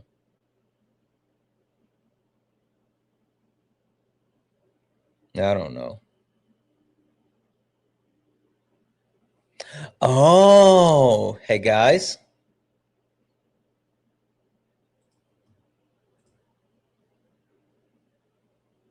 Hey, bro, I just want to say, quick question who got you that? Who got you that Lakers? No, let me ask my question first, bro. Bro, let me ask my question first. Lakers gonna lose. They're gonna lose next round. LeBron's a little bitch. He cries like a little bitch over everything. Okay, stop. Hey, No, is your other you said you My had a question question is- and then you started my- monologuing. Stop. No, seriously. Is your other No, user profile seriously. name My MAGA question- hey, Cries? bro, my question is, who Is got you your that other hat? I bought it Did your myself. followers buy you that hat? No, I bought it myself. Is your Yeah, other because profile you're hard-earned name money from other people, huh? is your look, you got again, like holy smokes, the fucking crash in is wild. I can't even get my question answered because Dustin just crashed all the way in. Like it was a simple question. And you're not coming back up here, you asshat. You've gotten a violation both times you've come up here because you don't have impulse control. Like, what are we doing? You don't have fucking impulse control. And the AI said, absolutely not.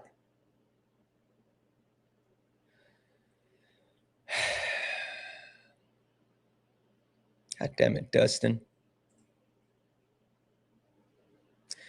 Anyway, yeah, I think I'm going to call it here.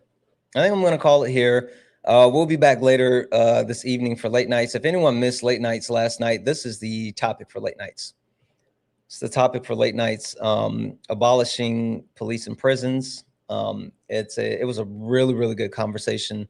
And for anyone who's never seen late nights is a panel discussion where any and everyone is able to join, and we can have the conversation about the topics. Or the topic, and we break down the different points. We have a special co-host this week, which is abolitionist Al, who has helped leading the conversation. And so tonight will be night 2 of late nights. We will do this tonight, tomorrow night, and then Wednesday night, late nights with Santana. And so if you're interested in getting in on this actual topic, please make sure that you are back here at 10 p.m. Eastern, 7 p.m. Pacific. It's 2 hours. And it is a panel discussion that's open for everyone. But what that means is there's normally a lot of people requesting, and I don't always get to people. So,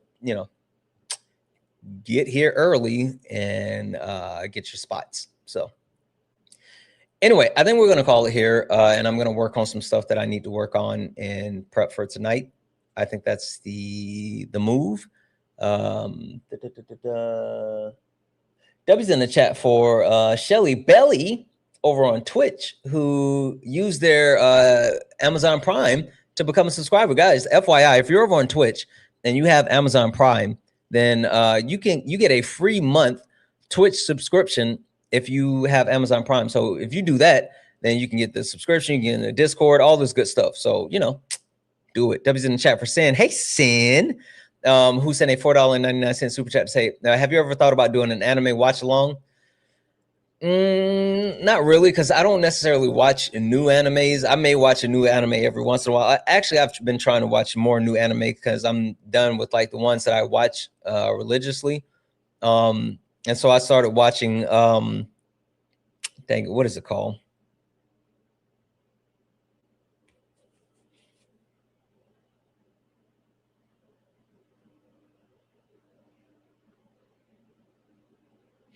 I started watching Faith Strange Fake. That's pretty dope, but that's because I saw that on the Twitters, and I saw clips and I was like, oh, that's dope. I'm gonna watch that. And that's also after I watched Black Clover. I was binge watching Black Clover.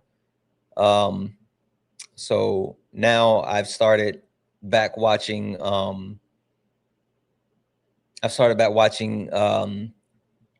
Solo Leveling.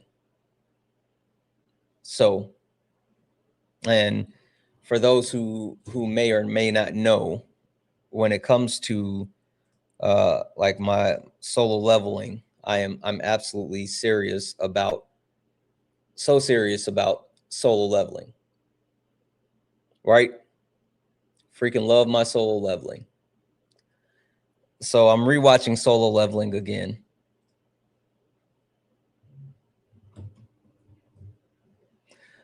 But I don't know. Solo Leveling, I heard that it's a fucking cap. Solo leveling is goated. Solo leveling is mid. Fuck out of here. Ain't no way. Oh no, ain't no way. I don't know what type of booger sugar you doing. Anyway, we're gonna get out of here, and we'll be back later for late nights. So let's hit it. You stepped in a box, now you're in the ring. Ain't no hugs here. You better take your best swing. Mike Hot. Who wanna step in the flame? This ain't a debate, this a mind game. Facts type lies, get left in chain. One wrong word, get slapped out your name. This ain't TikTok T, this a war zone talk. No script, no filter, no safe walk. Bring stats and get scrambled like a glitch. I got fire in my mouth like I came from the pit. Hey, W's in the chat for the chat. W's in the chat for the chat.